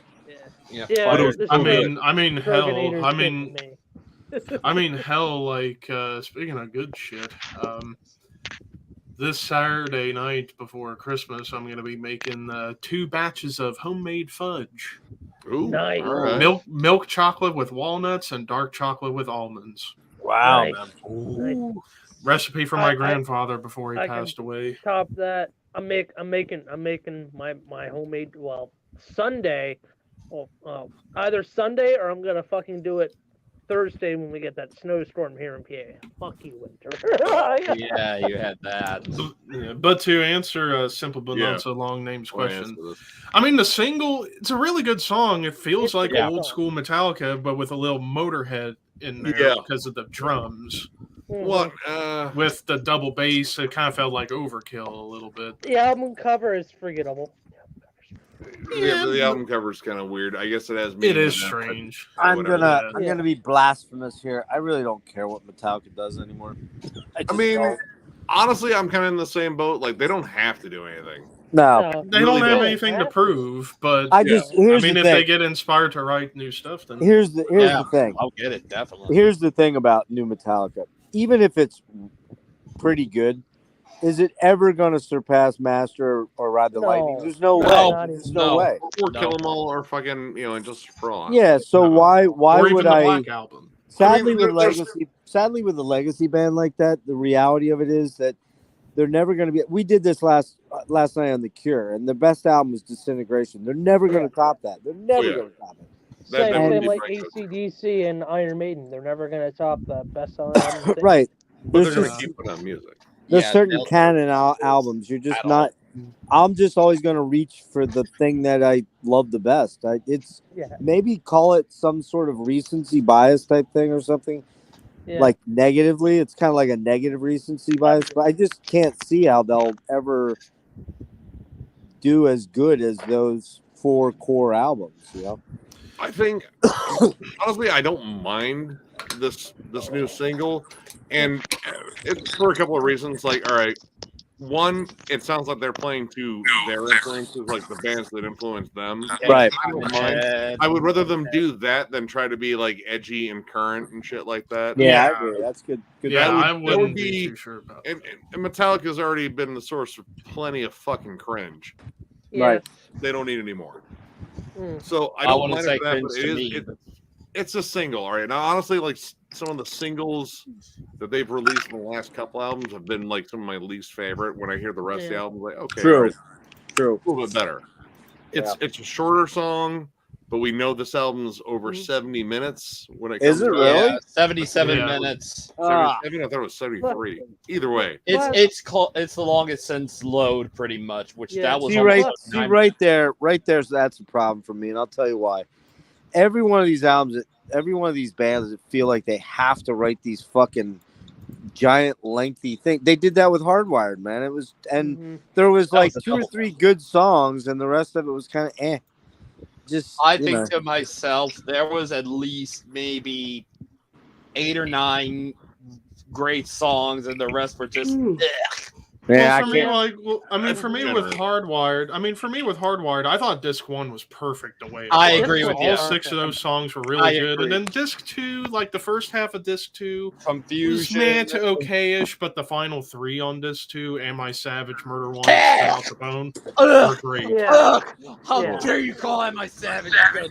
Oh! What are you talking about? That's a good catchy. Relax, Ryan. Relax. Relax, Ryan. But I like Spit Out the Bone. Spit Out the Bone, honestly. That was the one track on there that I kind of liked. Yeah. Yeah. That sounded like Metallica again. Like it legit did. Yeah. But I mean, like, I'll probably still get it. You know, like When was the last I time give Metallica a fair shot and all that because I still have. That's Magnetic. When was the last time Metallica played anything live off of the Death Magnetic album? They usually do what's that one, the Lords of Summer or whatever. They were doing that for a while. I don't know if they're doing it now, but Yeah, They used to do that's all- an all night that's an long. album I That's never the best touched track in there. anymore. see, I think what it has to do with, in all honesty, it has to do with expectations. And I think that what happens when you have a favorite band that put out these Mm-hmm. classic albums, you always are like hopeful that they're gonna somehow come close to that magic again because you have expectations. Then when it comes out, you go into it thinking, is it gonna be as good as Master? Is it gonna be? And it already, if it doesn't immediately strike you as mind blowing, you're already dipping out. You know what I mean? I am. I know that happens to me all the time. Scrumpy brought up a good point in chat there. Did Slayer split up at the right time in their career? I mean, if they weren't feeling it anymore, and plus, like, all right, physically, Tom Araya was done. Yeah, I think Tom Yeah. just You couldn't could do see it. His neck was just Yeah, couldn't I mean, take it anymore. how many more back surgeries and neck surgeries do you want to get just so you can go on tour and wreck that shit again? Yeah. Yeah. But going back to Metallica, the only issue I had with the new single, and I know it's going to be with the whole album, Thank you. the production sounds exactly the same as Hardwired. Yeah. But then again, it's Greg Fiedelman coming back to do the production, so it was kind of expected. Those Not that it's a clicky-ass bad bass thing. drums. Yeah. I generally like, even in Tech Death, where I guess that's kind of where that bass drum style kind of belongs, because the compression's a big thing in fucking Tech Death. But talking about that clicky, yeah, that clickety clackety sound. Yeah, I hate it. But not in something like this, like that, like at all like this. Like, honestly, I've heard tons of albums that are produced with that same sort of beat, like doing like D beats and the just a double bass roll like that. You can have a more natural sound on there, like, because that doesn't sound natural. Yeah, I don't understand that, man. I really can't stand that. I was watching an interview with Billy Corgan the other day from Rick Beato, and they were talking about Gish. And man, I don't know about you guys. This might be too young for you or too old for you guys, but Nick probably knows what I'm talking about. That fucking album just absolutely sounds monstrous, man. The guitar tones on it are fucking insane. The drums sound so fat and just punchy in your face. And I don't know what it is. Bands now, it's all these kick drums are like this. It's that clickety clack sound. They're kind of like triggered. They're kind of it's all triggered. like Exactly. triggered. I fucking hate that. I fucking hate it. But I mean, all right. In terms of like, I mean, like, all right, where I thought it was really too prevalent was death metal, especially on the tech side. Yeah. But I kind of get that in that sound, because I mean, they have it hyper triggered, like it's going fucking buck nutty down there. So, I mean, if you have something that is a little bit more boomy, it's just going to turn into a wash of just bassy mud. Yeah. But when it comes on the death metal, I love blast beats. I like double bass play, but give me groove, give me riffs. And I want it to sound like what you're going to get live. Yeah, like, exactly. That is like, honestly, it has become more so my thing over, like, even just starting this channel is like, that was like a big thing before starting this channel. Is like, dude, I just want bands to sound like, like a live band on an album. You can do that and still sound really fucking good. In fact, if you can't, maybe you should be playing live. Yeah. and then another positive I'll say about that Metallica single, fucking Hetfield, I don't know what it is. It just sounds like he gets better as a singer over time. Yes, I will say Hetfield does sound pretty good in that. Like, holy shit, it's like he's just singing higher, and last time you heard him sing kind of in that higher register was like Kill 'Em All, Ride the Lightning. Yeah. We're not yeah. God damn it, Griffin. He'd have to front it. He'd have to front that band. He would have to, yeah. But yeah, like Hetfield, it's like the older he gets, the better he sounds as a singer overall. And still able to write and play fucking phenomenally. And that's the thing that I love about Hetfield so much. It's like, not only can he fucking sing, but he doesn't have to look at the fretboard when playing guitar and singing at the same time. It's like he is so masterful as a guitarist that He's like the Joe Satriani of rhythm guitar. Mhm. It's like he can play so fast with such precision while singing and not even having to look at the fretboard that And still often. downpick that shit too. And Yeah, it's he's still tough. that freaking right hand, like Yeah. You know, the master of I the read, downstrokes. I watched an interview. James Hetfield was talking, and then after the interview, he commented to some fans, and one fan asked you, "Who was your guitar influence, and where did you get your downpicking from?" And Hetfield said, "King Diamond and Malcolm Young from AC/DC." Yeah. I also think maybe he got a bit of the downstroke technique a little bit from the Ramones too. Misfits. Yeah. And Misfits. No, all yeah. the punk. Yeah. Misfits, Yeah. DKs, like Yep. you know, it was that raw, energetic style. Plus, I mean, you think about like posture and everything while you're playing, because I mean, there's this sort of like toughness, fucking edginess about Mhm. thrash Right. in the early days. Like you want to look like this raw kid, but you're not the punk one. It's like, no, I can play more shit. But Yeah. the Right. the down picking, like in his stance and everything, like he was imposing. It was like, yeah, Mhm. that's the way. Like, you know, you just watch him go. It's like, yeah, he's fucking shit up. You know, that's Yeah. And the to thing be I'm going to fair for identify with, Lars, because this whole thing screams pissed off fucking teenager music, and I love it. Yeah. and to be fair for Lars, is it fair that Lars gets shitted on? Yes. Yes, It's kind of fair. It's plenty fair. Yes.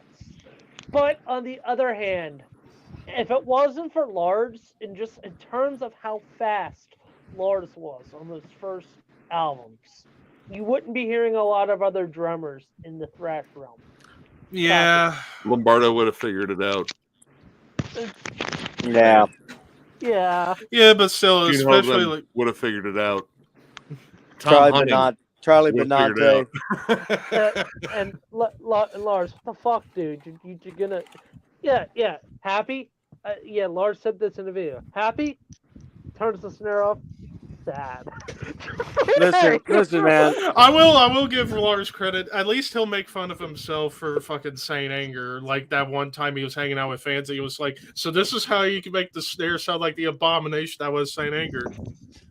Yeah, like that was that fucking whatever the hell it was. He's like, "This is just happy, sad." Lars is very aware of his limitations as a musician. Yeah, He's clearly aware that in the thrash scene, he's probably one of the worst drummers that are out there. But he's a It's still better visionary. than me as a drummer. But he's a visionary in terms of, let's just think about this. If he hadn't gone on the tour with running around with the guys in Merciful Fate and the guys in Saxon and all those bands, I mean, he wouldn't have brought that stuff home to San Francisco and started that whole.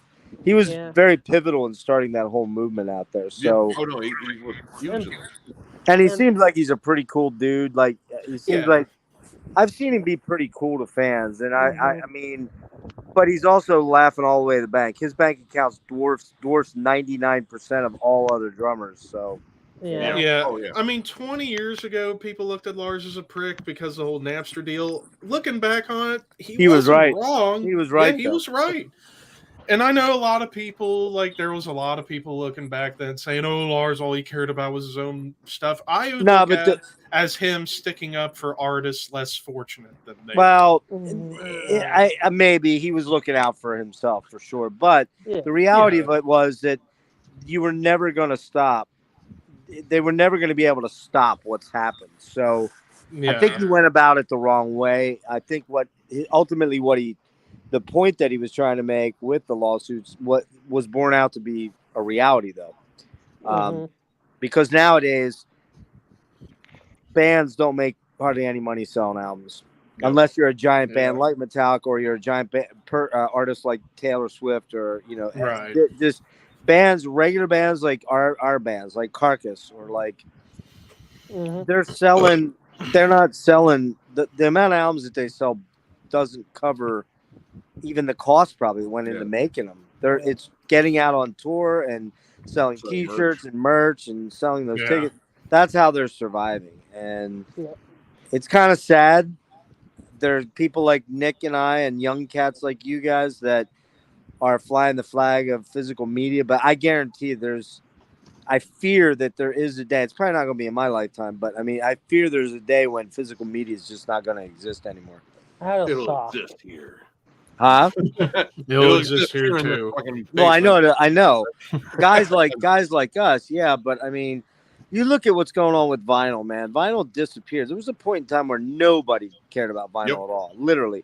Now it's all the rage and it's the big thing, but the problem is, and they're gouging again. See, they're all the prices are going way up again, and it's all they're using the old pandemic. Man, the old pandemic has been great for businesses. It was terrible for business for 2 years, but it's great for business now.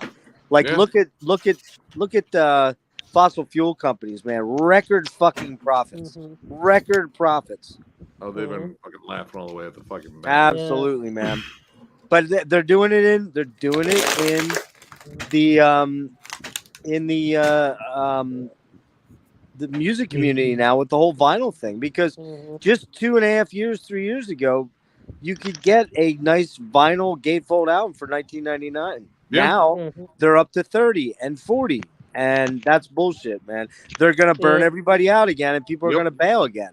Aren't we already seeing like there's like a bit of a dip in terms of sales here? Like we're already kind of hitting that point where, like, all right, we're trending downwards. Well, CDs went up and outsold albums for the first time this past year. And what did I notice about CDs recently? They're starting to go up in price again. I just noticed on Amazon. On it, instead of the $10.99, definitely, dude. Instead of the $9.99, $10.99, $11.99, you're seeing them now. They're $12.99, $13.99, $15.99. $15 exactly. Even higher. They're gouging again. But the thing, all right, it's kind of like pivoting back to Lars. In terms of all right, that whole case against Napster and the whole case they're bringing forth, it was kind of a double-edged sword. There really wasn't a way where I think the public would actually view it in like the way that it probably needed to be. Like in terms of the issue, like, all right, yeah, you have bigger artists coming out and speaking against Napster and all that stuff, like Lars Ulrich, but naturally the public sees that and I was like, well, these guys are already fucking megastars. They're giant fucking rich. Right. Why should we even care? But at the same time, if you had someone that was smaller, you know, an artist like sort of mid-tier or something like that, that wasn't like a big name come on there, no one would actually watch it at all.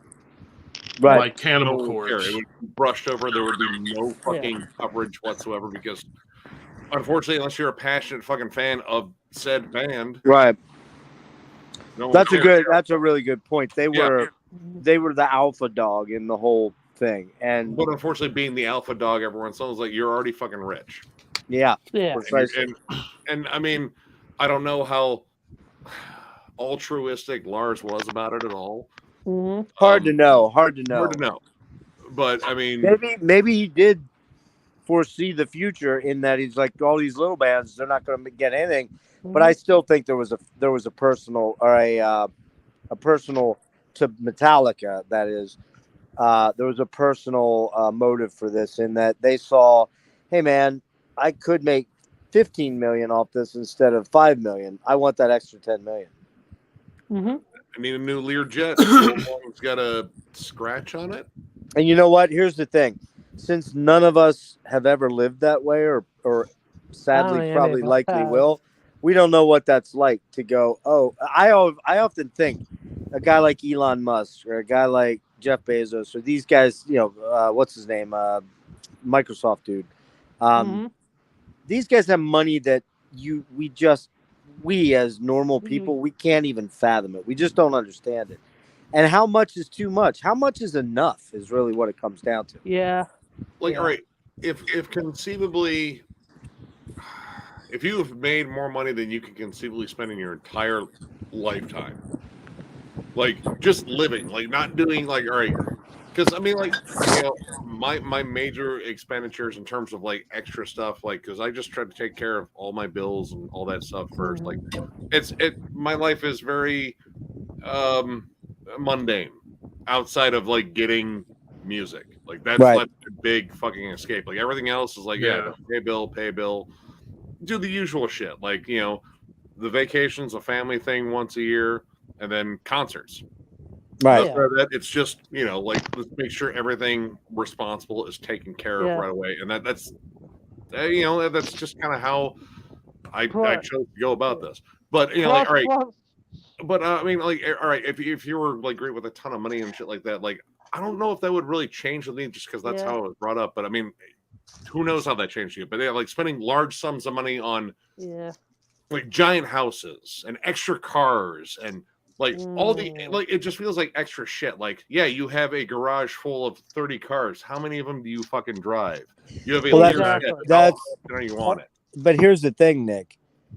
The scale of when money is no object and you don't have to worry about paying the electric bill or you don't have to worry about paying the water bill, like those are things you'll never ever have to sweat. Or you're never gonna have to worry about whether there's food in the refrigerator, or when disposable income isn't a thing that you have to keep, you have to somehow manage. In other words, yeah, I know this month I can spend $300 on the CDs. When you would look in your bank account and be like, well, there's millions in there, I can buy whatever the fuck I want. It has to change the dynamics of how you are as a human being. You'd have think. to. I mean, well, I mean, like, you'd think. Like, I don't know if it necessarily has to. I mean, like, we've only seen like the poor examples because those are the ones that generally get the most attention. Like, you know, the Jeff Bezos, the fucking Elon Musks, all that shit. All those wackos, yeah. I mean, like me, like, I mean, I'm not in that situation, but honestly, like, you know, I live frugally. Like, regardless, if my bank account was like fucking. I mean, if I was wealthy, Nick, I would give all my money to family. I would say pay everything off, pay my whole fucking family That's still off. what I do anyway. And give like, half of my money to my family. My money is essentially like, listen, if you know, if I have all my shit taken care of, if I can help out like family, friends, you know, that's what I do. Well, here's a good example. Here's a good example of what I'm trying to say. I don't know how much you guys paid attention to it, but since I've been sick and whatnot, and then I was really getting sick during this thing, but the Johnny Depp trial, when they brought up all the stuff they ever heard, and they started talking about the excesses this guy had. I mean, he owns a fucking island, okay? He owns his own island, right? He's spending literally weekly buying $10,000 worth of wine. Damn. Just I mean, we can't conceive of that shit. Okay, but he made something like $600 million for the in his contracts with fucking Disney for the Captain Jack Sparrow stuff. $600 million, guys. That's over $500 billion. Yeah. I mean, I was actually thinking about this. Like, all right, even with the rookie salary cap with most NFL players, fucking stupid. Yeah. What? Yeah. What did they pay that? What they they pay that Watson guy? What they pay that Watson guy? I don't know. Sean Watson. Why you gotta bring up that? Well, he did win a game the other day, though. I know. He's won 2 games. My team beat Chicago. 2 games. All right. But all right. The baseline, all right, after, because I think it was Matthew Stafford's fucking contract that fucking, like, whoa, hold on. That's because they gave him like almost $60 million or some shit. His rookie. But the rookie salary cap for most NFL rookies that are drafted in the first round, $25 million over 5 years is kind of the base reading, I would say. Depending on years may fluctuate, but the 25. It depends. It depends on the position. If it's quarterback, all right. If you are a quarterback, right, wide receiver, defensive end, right, those are the ones. Yep. All right, maybe running back too. We can throw that in there possibly. All right. If you are a key position like that, right. Like having $25 million over the course of 5 years, and that's steady fucking payment. Like as a 22-year-old kid, as a 21 or 22-year-old kid, yeah. That's an insane amount of money right there. And honestly, like, there's part of me was like 5 years in the league and I make $25 million. Why the fuck would I want to continue on?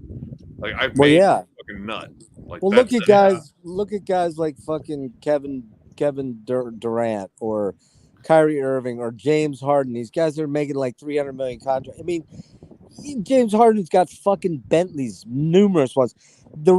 And I'm just saying, Nick, that if you had that kind of money, despite being brought up as a frugal person, it would affect you, dude. There's no way. There's no way it couldn't. I would like to think of him because, like, you know, I you know, like character here lately, like character has mattered more so. And I hate to bring like politics, I know, but you know, Trump becoming president and everything like that, character really started to matter at that point because the man had none.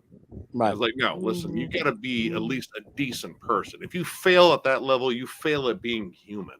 Right. Yeah. So character to me matters. Like that's why, like, you know, like I try to help out anyone that I can. You know, just because that just feels like the right thing to do. And you know, like ego and you know, fucking lofting myself up and like you know, like getting all this super excessive shit like that just isn't me. Like, but here's the thing, though, with when you're talking about $300 million, yeah, I know you can totally cover all your family's issues and all your friends' issues with that kind of money. It's right just there. But honestly, I could honestly donate a good chunk, like honestly, I just you know, like living comfortably, you don't need all of that. But like, just think, you could just think you could right just away. think, Nick, you could stay in the house you're living in.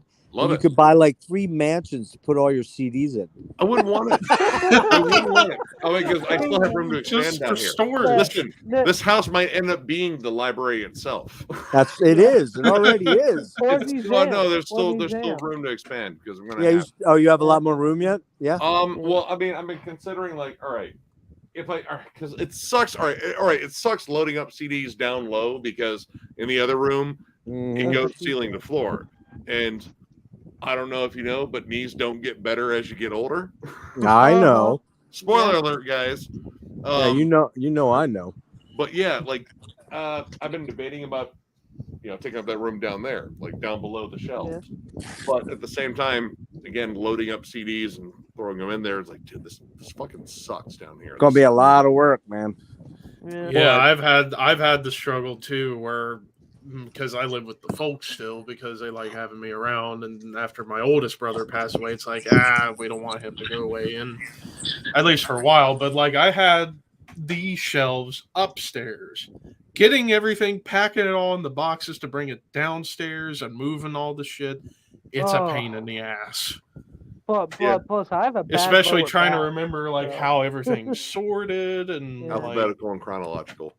Yeah, that's how I do it. About it. Yeah. Me, I don't have all. Okay, this is how I have my stuff. I don't have my CDs alphabetized. Call me a Creedon. I don't care. That's how you Creedon. Yeah, Creedon. But I have all my horror films. Just I put tape on the back of them. It says horror on them, so I kind of just label all my movies kind of that way. I want to know which horror movie. I have kind of a system.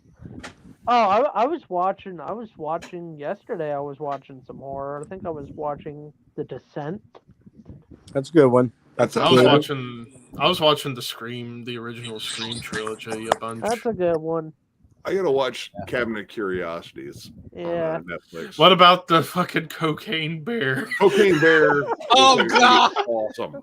That was the most bizarre trailer I've ever seen in my life. All right, I'll be right back. The bear. That time for me to pee and have a smoke. Mostly pee. I'm gonna have to pee for a while. Oh my god. Yeah. Why does it hurt? Yeah, but I'm pretty much the same with pretty much everything. Games, movies. Yeah. Wait, Ryan, what games do you have, Ryan? Oh, I gotta look through this. Got for the N64. Ooh. Legend of Zelda: Ocarina of Time, Super Mario 64, and WCW NWO Revenge. Right. There's no mercy. Ryan, you I see need to me get it. I gotta get it. Ryan, you see my hands? This is just me imagining me just over there strangling you and then taking those. I'm not going to. I'm not going to. Yeah, But, you know. and I got Switch, Dead by Daylight, Diablo 3 Eternal Collection, Elder Scrolls 5 Skyrim, Legend of Zelda Breath of the Wild, Minecraft, Sega Genesis Sonic the Hedgehog, World of Warcraft on PC. Jeez, I'm not gonna go Red through Dead all of Redemption them. 2. The moment is my I current have. love I at think the I still. moment. I think I might still have that game. Yeah. Oh wait, no, I had it at one point. The disc became other crap. Other crap. What type of But crap yeah, are we like, talking about? but yeah, like, I don't know why. It's like I've transitioned away from console gaming, and I've just been mostly a computer gamer now. Computer, yeah, dude. Remember growing If I up? do play console games, it'd be PS2. Yeah, dude. You remember growing up when cereal boxes? Okay, where remember how computer games you would just get the disc and put it in and install it and play it. Yeah, Remember like sometimes. demos. Remember what? I remember the first demo I ever got. It wasn't a demo. It was a full game. Very first PC game I ever got. Roller Coaster Tycoon. And what was it? I It was remembered why Lucky I think I Conquest. had one of those when I was a kid. Maybe. Yeah. And it's funny how the generations after us say, "Well, you guys had terrible video games and cartoons." Excuse me. Show. All you need to know is you see this, you end up this The game. GameCube version is better. The GameCube version is better. But this is where it's at. Freaking N64 version. Damn it. GameCube version. Fight me. I The only remembered when great I deal- had a GameCube. Same. Yeah. I don't know why I sold it. Just to make you all jealous. I still have my GameCube. Just make you all jealous. I still have Don't even know what that is. That was a Yeah, Nintendo console, GameCube. GameCube. Okay, yeah, my kid has a bunch of that stuff. Never, ever got into the whole gaming thing. I was way too old for that. Hey Jeff, what was Fair your enough. first horror? What was your first entry into horror films, Jeff? You mean what the first one I might have seen? Yeah. Yeah. Well, I saw The Exorcist. That was the scariest movie I'd ever seen. Still one of the scariest movies I've ever seen. I don't know if that was the first. I think I probably saw stuff like the 50s Dracula movies with Christopher Lee. I don't know which one, but that would have been possible. I saw the old, Vincent Price, like Mask of the Red Death, Tomb of Lygia. I can't tell you the exact movie. If you're talking about going to see a movie at the movie theater, That's what I mean. yeah, that's got to be. Man, I was just missed Halloween because well, wait a minute. Could have been Halloween, which is more that's more a slasher film than a horror. But you're asking me one that that's a good question, but I don't remember. Probably the TV versions of the Christopher Lee Dracula movies. Yeah, well, I mean, it is Christmas, so I mean, I'm picking my Christmas collection of movies that I watch every year. Oh yeah, Christmas Story, just because. There you go. Ralphie it's on all fucking day. Yeah. I mean, yeah, there's that the one Christmas Vacation. Is that Elf, the one? Elf, just because of the pure stupidity. Yeah, Christmas Story with Is that the tongue? Yeah. Yeah, Ralphie or whatever. You'll shoot your eye out. Chris, you mentioned Levi, the National Lampoon's Christmas Vacation. Oh, yeah, that's fucking hilarious. For me, the Grinch is still gonna reign. Wow, that's the Jim Carrey one. I'm assuming. Yeah. Home Alone 1 and 2. Yeah, but see, when I was a kid, my first memory of Christmas movies is probably the The weird fucking Rudolph the Red-Nosed Reindeer. You guys ever see that with the Rankin Bass? Huh? Yeah. Rankin Bass, man. I lived by Rankin Bass as a kid. Was that what it was? Yeah, Rankin Bass was the production company that did all the stop motion They ones. did the stop motion of it. Yeah, Yep. like the creepy Island of Misfits toys stuff. And man, I mean, that was almost like, now looking back, I'm surprised as a child I wasn't terrified. I mean, you know, to a degree, I mean, probably was, but I mean, all right, you think about how like kids were just desensitized to a lot of stuff. Like, No, Yeah. it's just like that was do you have any idea when that was made, Nick? Was that made in the 60s or was it made in the 70s? oh god, I think there were 70s. Actually, I can look it up real quick. Yeah, look that up because I Yeah, never I never knew the name of But it. if I had to pick one Christmas movie I inherited from my parents, it's definitely going to be Charlie Brown's Christmas because that's just a classic. That's a good one. Yeah. Yeah. Yeah, for Right, me, it's, Jim Carrey's Grinch because I saw that I when love it came that out too. in I theaters. saw that. All right. I saw that Oh in shit! theaters. Wow, maybe they were older than I thought. Fifth- All right, fifth- Rudolph Fifth- was 64. 64. Okay, there you Wow. go. Now the Frosty, the Snowman movie was 69. Santa Claus is Coming to Town was 70. The Year Without Well- Santa Claus was 74. Oh, the Rudolph one is the older Charlie than my Brown parents. I didn't think Rudolph the one's older Rudolph than my one. parents. Yeah, when Wow, did Charlie Rudolph Brown came come out later. for Christmas? What year was that? Charlie Brown's Christmas. Charlie Brown wasn't Rankin Bass. I'm only on the Rankin Bass stuff because Rankin Bass was a huge thing for a while there. I'm trying to find the Island of Misfit Toys. All right, 70s. Could you say Rudolph the Red-Nosed Reindeer was kind of a Christmas horror in stop motion? Just the island of toy part. That's kind of the creepy part. Yeah. Let me think here. I mean, they Speaking all of look horror, kind of creepy though. The whole stop motion with those dolls or whatever they were was. I didn't know Hey, stop hey. motion though. Rudolph Shiny Dumpy New was- Year, that was Dumpy 76. was kind of stop motion. The Little Drummer Boy, they did those too. Well, oh yeah, the little drummer boy. I forgot about What was that. that? The night Stingiest man that in Santa town. comes to town. Something like the night that Santa comes I to don't town or rec- something like that. A lot of those creepy ones. Yeah. God, man, they were going all the way to like. How's that spelled, Nick? Which one? Wow. Rankin, whatever Rankin was. Oh, Rankin and then Bass. Oh, okay. PAS. Yeah, they did. Actually, one of my favorites was The Hobbit from 1977. Oh yeah, and that was Wow. We actually quoted that one at the show because one of our friends, actually, John's girlfriend, she got a little too high. Smoked a little bit too much weed, and I wanted to say something like goblins were going to come consume her or something like that. So she took a break outside and just sat in the car for a bit. But we sent her the whole "Down Down to Goblin Town" song. Just to fuck with her.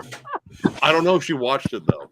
Like, 'cause I can't imagine someone who has never seen that would go. I've never seen the original Hobbit. Oh, no, the original Hobbit movie's good. Don't watch the Return of the King animated one though; it's not that good. I mean, if I'm gonna watch the Lord of the Rings stuff, you know, The which live one I'm action gonna one. watch. Oh yeah, The first 3 movies, because you know The live action ones, pretty much. Yeah. but yeah, Rankin Bass put out a lot of fucking. Yeah, I didn't stuff. know that name before. That's the first time I ever heard that. Believe it or not. That was something I looked for. Oh, really? Rankin Bass, I would fucking watch it. Yeah, they had feature films too. I'm not sure how I missed that as a older kid, but yeah, how about that? That's cool. Yeah, dude. I mean, if you look at their list of because they did, it was mostly television specials, Yeah, television stuff. Yep. Yeah. but I mean, they were still like feature length films. Right. Yeah. Oh, actually, they had series too. Hey, Nick. Griffin said something about Jack Frost in the chat. Oh The yeah, film's with called Jack Frost. Can't tell which one to be the horror flick. Are you talking about Jack Frost? All right, there's talking one about- that was- Michael Keaton movie? Yep, that's it. Yeah, that was the family one. And Yeah, then that there was were the horror movies. right. So gloriously dumb. The Michael Keaton one was just weird. Yeah. Nah, it was good. It was a feel good story. Yeah, he was It's like, well, forgettable. I forget that it Dad comes existed. back as a snowman. Yeah, that one. It was a weird movie. Yeah, that B-rated movie. I know about them because Dead Meat does the kill count for those. Oh, Dead Meat. Oh, that's a good channel. Yeah. The Jack Frost movies are. I mean, it's weird. It's very transparent horror comedy. Yeah, I mean, pretty much. Yeah. Speaking of Christmas movies, another Christmas movie I love. Some people might not love it. Tim Allen's original Santa Claus. Yeah. It was all right. I mean, I like the second one more personally. I'm not the most Okay. Christmassy person. Why do you like the second one more, Levi? Because I saw it first. I didn't watch the first one till later, but like going back to like my favorite, it's Jim Carrey's Grinch, just because it's like staying true to the book, but putting their own spin on in terms of trying to do the whole like a whole 2-hour film, and just Jim Carrey's delivery and doing that voice. After all, I always love to quote. I always love to quote the one scene. Never knows who's inviting me down there on such short notice. Even if I wanted to go, my schedule wouldn't allow it. 4 o'clock, wallow in self-pity. 4:30, stand into the abyss. 5 o'clock, solve all the hunger. Tell no one. 5:30, Cheshire Shop. 6:30, dinner with me. I can't cancel that again. 7 o'clock, wrestle with my self-loathing. I'm booked. But if I move the loathing till 9, I should still make another great movie. Stare at the ceiling, slip slowly into madness. I grew up. But what would I wear? Nick, I had the original, with the sing along, the whole You Mean one. The original's good too. Boris Karloff. That was 60s too. I mean, but at the same time, like 66. All right. Once Halloween is over, I'm kind of out of holidays for a bit. Like Thanksgiving's okay, but Christmas, like, dude, like give me Gremlins, give me Die Hard, but don't give me an actual Christmas. Iron Man 3. To be fair, every time I see Polar Express with my nephews, I want to shoot myself in the face because I saw Polar Express in theaters, and then I went on a good bit where I liked it, and then after that, The only good thing about the movie is Tom Hanks. That's it. Yeah, pretty much. It's freaking Tom Hanks. I think it was when TBS started doing the whole "Let's Play a Christmas Story" 24 hours. That was where it was like, you know what? That's too much Christmas spirit. I'm good. That's like AMC. AMC is now doing Home Alone and Home Alone 2 like 20 hours. Those are the first Home Alone mostly. Because the second Home Alone, that was where I realized, like, dude, kid dropped a brick on dude's face. He's dead. He's dead. Or set his hair or on even fire. see a guy flying over and hitting the car. Or whenever where Joe Pesci's upside down with his hair on fire and he goes into the gas, he's fucking dead. Dude, they're dead. Like, all right, Kevin McAllister is a fucking sick motherfucker. All right, he's murdered people. Let's be honest. Yeah. Hey, we got Rob Schneider. Come along, Cedric. Miracle The hotel. Hold on, Ryan. The hotel. My mom loves that movie. The hotel scene where I think what was it? The one dude said something about Cliff. Like, no, it's a lie. I'm sorry. It's just a classic. You know what? Honestly, dude. Yeah. It's pretty close. I mean, all Kevin has to say is, "Would you like to play a game?" And that's it.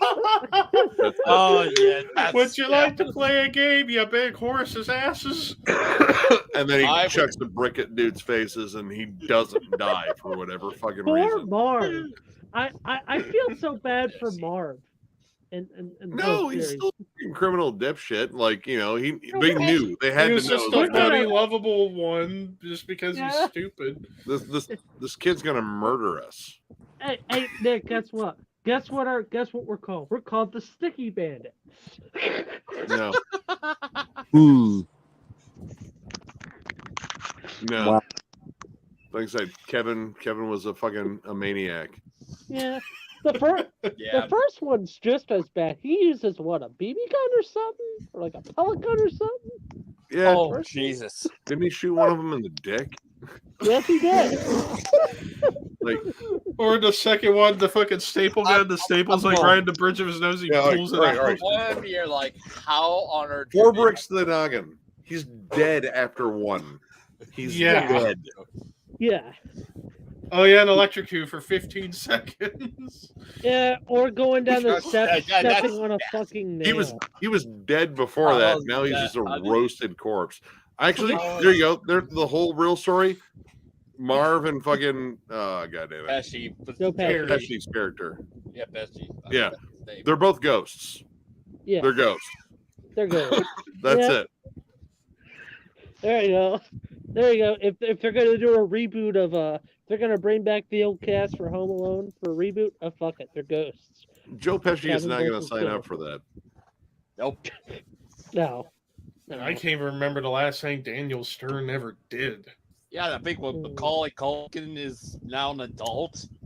Is a crazy adult? Maybe. I mean, honestly, he may have made all his maybe he invested in the fucking Home Alone franchise and like, just take some residuals off this. I stopped watching after 2 because. Well, for him it doesn't matter because if he's taking residuals off that means he's getting money anytime it's probably being played. Like, oh yeah, we're doing a marathon. So the one scene that really hurt, the one scene that makes me just say, "Ouch!" Marv going down the stairs and stepping on that fucking nail. Because it's the slowest thing too. Like you can hear a noise like that. Like, no. Plus his feet are covered in tar, and he's like, "Oh, it's infected." There's no way it's not. Oh, it's infected as hell. You're gonna lose that foot. I mean, they lost their lives. There's, like I said, I think they're ghosts. Yeah. They died, and that's why Marv dying from the bricks and Harry dying from exploding in a gasoline toilet. Yeah. If they didn't die from the first movie. Yes. If they didn't. Yeah, I remember watching. There were some videos of some doctors analyzing the stuff in those 2 movies, and I think one doctor at the beginning is like, I think it was Joe Pesci's character landed on top of the car, and the doctor just said, "That's death," pretty much. They build you pretty durable in PG movies for kids. Yeah. Yep. I'm like, I don't know how they're able to survive all this Griffin, stuff. don't get me started on Futurama, Griffin, because that's a TV show. Well, did everybody here see that Guardians of the Galaxy Christmas special that came out last month? Yes, I did. Not yet. I gotta watch that. It was fun. It was funny as hell. Well, apparently, if you want to keep up with what's going to happen in Guardians of the Galaxy in terms of the future, you have to watch it. Oh, I already know what's happening. I'm not going to spoil it. I already know the storyline. Secret Wars. That's all I'm going to say. Secret Wars. That's all I'm going to say. Mum's the word. Yeah. I finally got around to watching Thor: Love and Thunder. Yeah. Okay. Yeah. I'm sure they shoehorned in too much comedy. Christian Bale was awesome. Yeah. Yeah, I just wish he got more screen time. You know what's weird? In an alternate universe, Robert Downey Jr. as Batman, would that work in an alternate universe? Nah, I don't know. Even to like a more of like a has Batman like a gothic Iron Man is what it would be. Yeah, has Bruce Wayne ever had facial hair? Well, no, he would shave it. Christian Bale. Well, yeah, he would shave it. Yeah. Yeah. Yeah, Christian Bale. Yeah, you're right. Oh no! My buddy just sent me a text. He's watching, but he doesn't have a YouTube channel. My buddy Scott. So I'm just saying hi to him. He sent me a text saying Harrison Ford. Oh, there we go. Thank you, Josh. Harrison Ford is Batman. Yeah, and I'm telling him no. I could understand back in the day, but now back in the day, no. Harrison Ford is 80. He shouldn't be Indiana Jones at this point. Fuck it. Fucking Harrison Ford's gonna be the new Thunderbolt Ross in Captain America 4 and the Thunderbolts movie in 2 years. Yeah. And he's still or at least he's going. playing like someone old.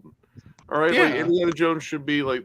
Guess what? All right, some shit had to have happened between the ages of 40 and 75. Yeah. Yeah. He must have went off and hit or something. Like something must have happened. I'm still Yeah, and gonna at watch least the movie. Yeah, and at least with Captain America 4 and the Thunderbolts, he's playing Thunderbolt Ross, an older Yeah. character. So there you go. The Because they one had to scene find with- somebody since William Yeah. Hurt passed away. The one scene in the Indiana Jones trailer, the whip and the guns. If that's me in that situation, man, I have the and- whip. You're possibly right. Yeah. Triggers December. But don't forget about Or- Gremlins. Don't forget about Gremlins ever. Gremlins. Or a Yeah. great December show, Hawkeye. Yeah. Yes. That was a good show. That was maybe my favorite of the did it- Disney Plus shows. Wasn't what was it? Fisk in there? The guy who played Fisk? Yeah, Yeah. Vincent Oh, no, he was- D'Onofrio. Yeah, Yeah, Fisk, yeah. I was What's like, up, I heavy was. metallurgy? yeah. Oh, is that? Oh, I forgot his name. I mean, I feel like they could have added an amount of more songs. Like, you know what? This movie is already campy enough. Why not? Why not I throw mean- in If Twilight of the it was Thunder more God serious, though, you get an Enslaved Yeah. song Yeah. or Bathory song? or a Bathory I mean, song. technically, most Marvel movies has one AC/DC song in it, except for Iron Man 2, which we already know who. That Ryan has Johnson is, a good chunk of AC/DC songs. Yeah. Apparently not, Bingo Griffin. Battleship. The new Indiana Jones movie coming out next year, and he's still doing stuff that he shouldn't because his hips should be bad by now. You know, Harrison Ford said he wouldn't roll out Hey, the dude, thank you, idea. Marty. What's up, Marty, yes. What's up, Marty? So I Hey, heard Jeff, a you rumor still there, floating man? around. Jeff? Jeff? I think he's sleeping. You might have. He might have It's getting kind of late. Yeah, it is getting kind of late. And on that note, actually, I am actually going to head out and head to bed. All right. But yeah, All right, happy man. birthday, Really, Nick. And Hey, thank you, man. mind if I pimp my shit real quick? Oh, pimp your shit. Go for it. Yeah. If you guys want to check out some content coming out in the next 6 days, go subscribe to Thrash Maniac 99 on YouTube. 12 Days of Metal still going. Top 50 albums of 2022 videos starting at 4 p.m. tomorrow. Well, technically today, Wow. but you get the idea. Yeah. All right, well, you guys take care and happy birthday, Hey, Nick. And bye. I'm glad that Headless Cross got to you. Dude, thank you very much once again, man. I'm so jealous. God, that. Yeah. I got to talk to Levi for a bit. Yeah, we Levi. For a bit. Hey, What were Jeff, you talking about? you awake, man? Jeff. I think he's Jeff. late, something like that. He might have fallen out. I mean, you know, Yeah. it is late. Yeah. Well, I'll tell you what. I'm just gonna go ahead and end the stream. All right. hopefully- Yeah, you can I mean, well, the subscribe stream on be- Mean Metal Merch. the stream be Yeah, off. sorry. But I'll just put my shit real quick, Nick, if that's no problem. oh yeah, no, this Yeah. is a good album. good, I good. definitely dig it. This Yeah. is honestly, in terms of the Tony Martin stuff, this is my favorite one. Yeah, you But, get me Metal Mike out. I do drumming videos. I won't have content out for a while because I'll be getting a new phone next week. And Wednesday will be a Metal Bastards stream on Wednesday. So, guys, check out the Metal Bastards podcast and subscribe there. So, peace. All right. Do you want to do a quick plug, man? Go for it. Yeah, I've just been working on a lot of content, doing a lot of writing for stuff that'll be on my channel. So if y'all want to check me out, you can go look up Damaged Incorporated and look for us on YouTube and Utreon. So that's where we'll be posting our content there. All right, and since I think Jeff's asleep, I'm going to go ahead and say go check out Gas Masks and Hand Grenades. He does amazing deep dives, great interviews, a lot of cool stuff coming up on that channel. Jeff has been a very, very busy man. He's very busy, possibly sleeping right now, and I'm going to let him continue to rest. But thank you all so much for the birthday wishes, come by and hanging out. It's been absolutely awesome. I'll do another stream on here sometime where I get to answer more questions. I'm sorry if I ignored you guys in the chat. It wasn't on purpose. Like, again, talking, conversation, and such, I get lost there. But thank you all so fucking much. And with that, we'll catch you all later.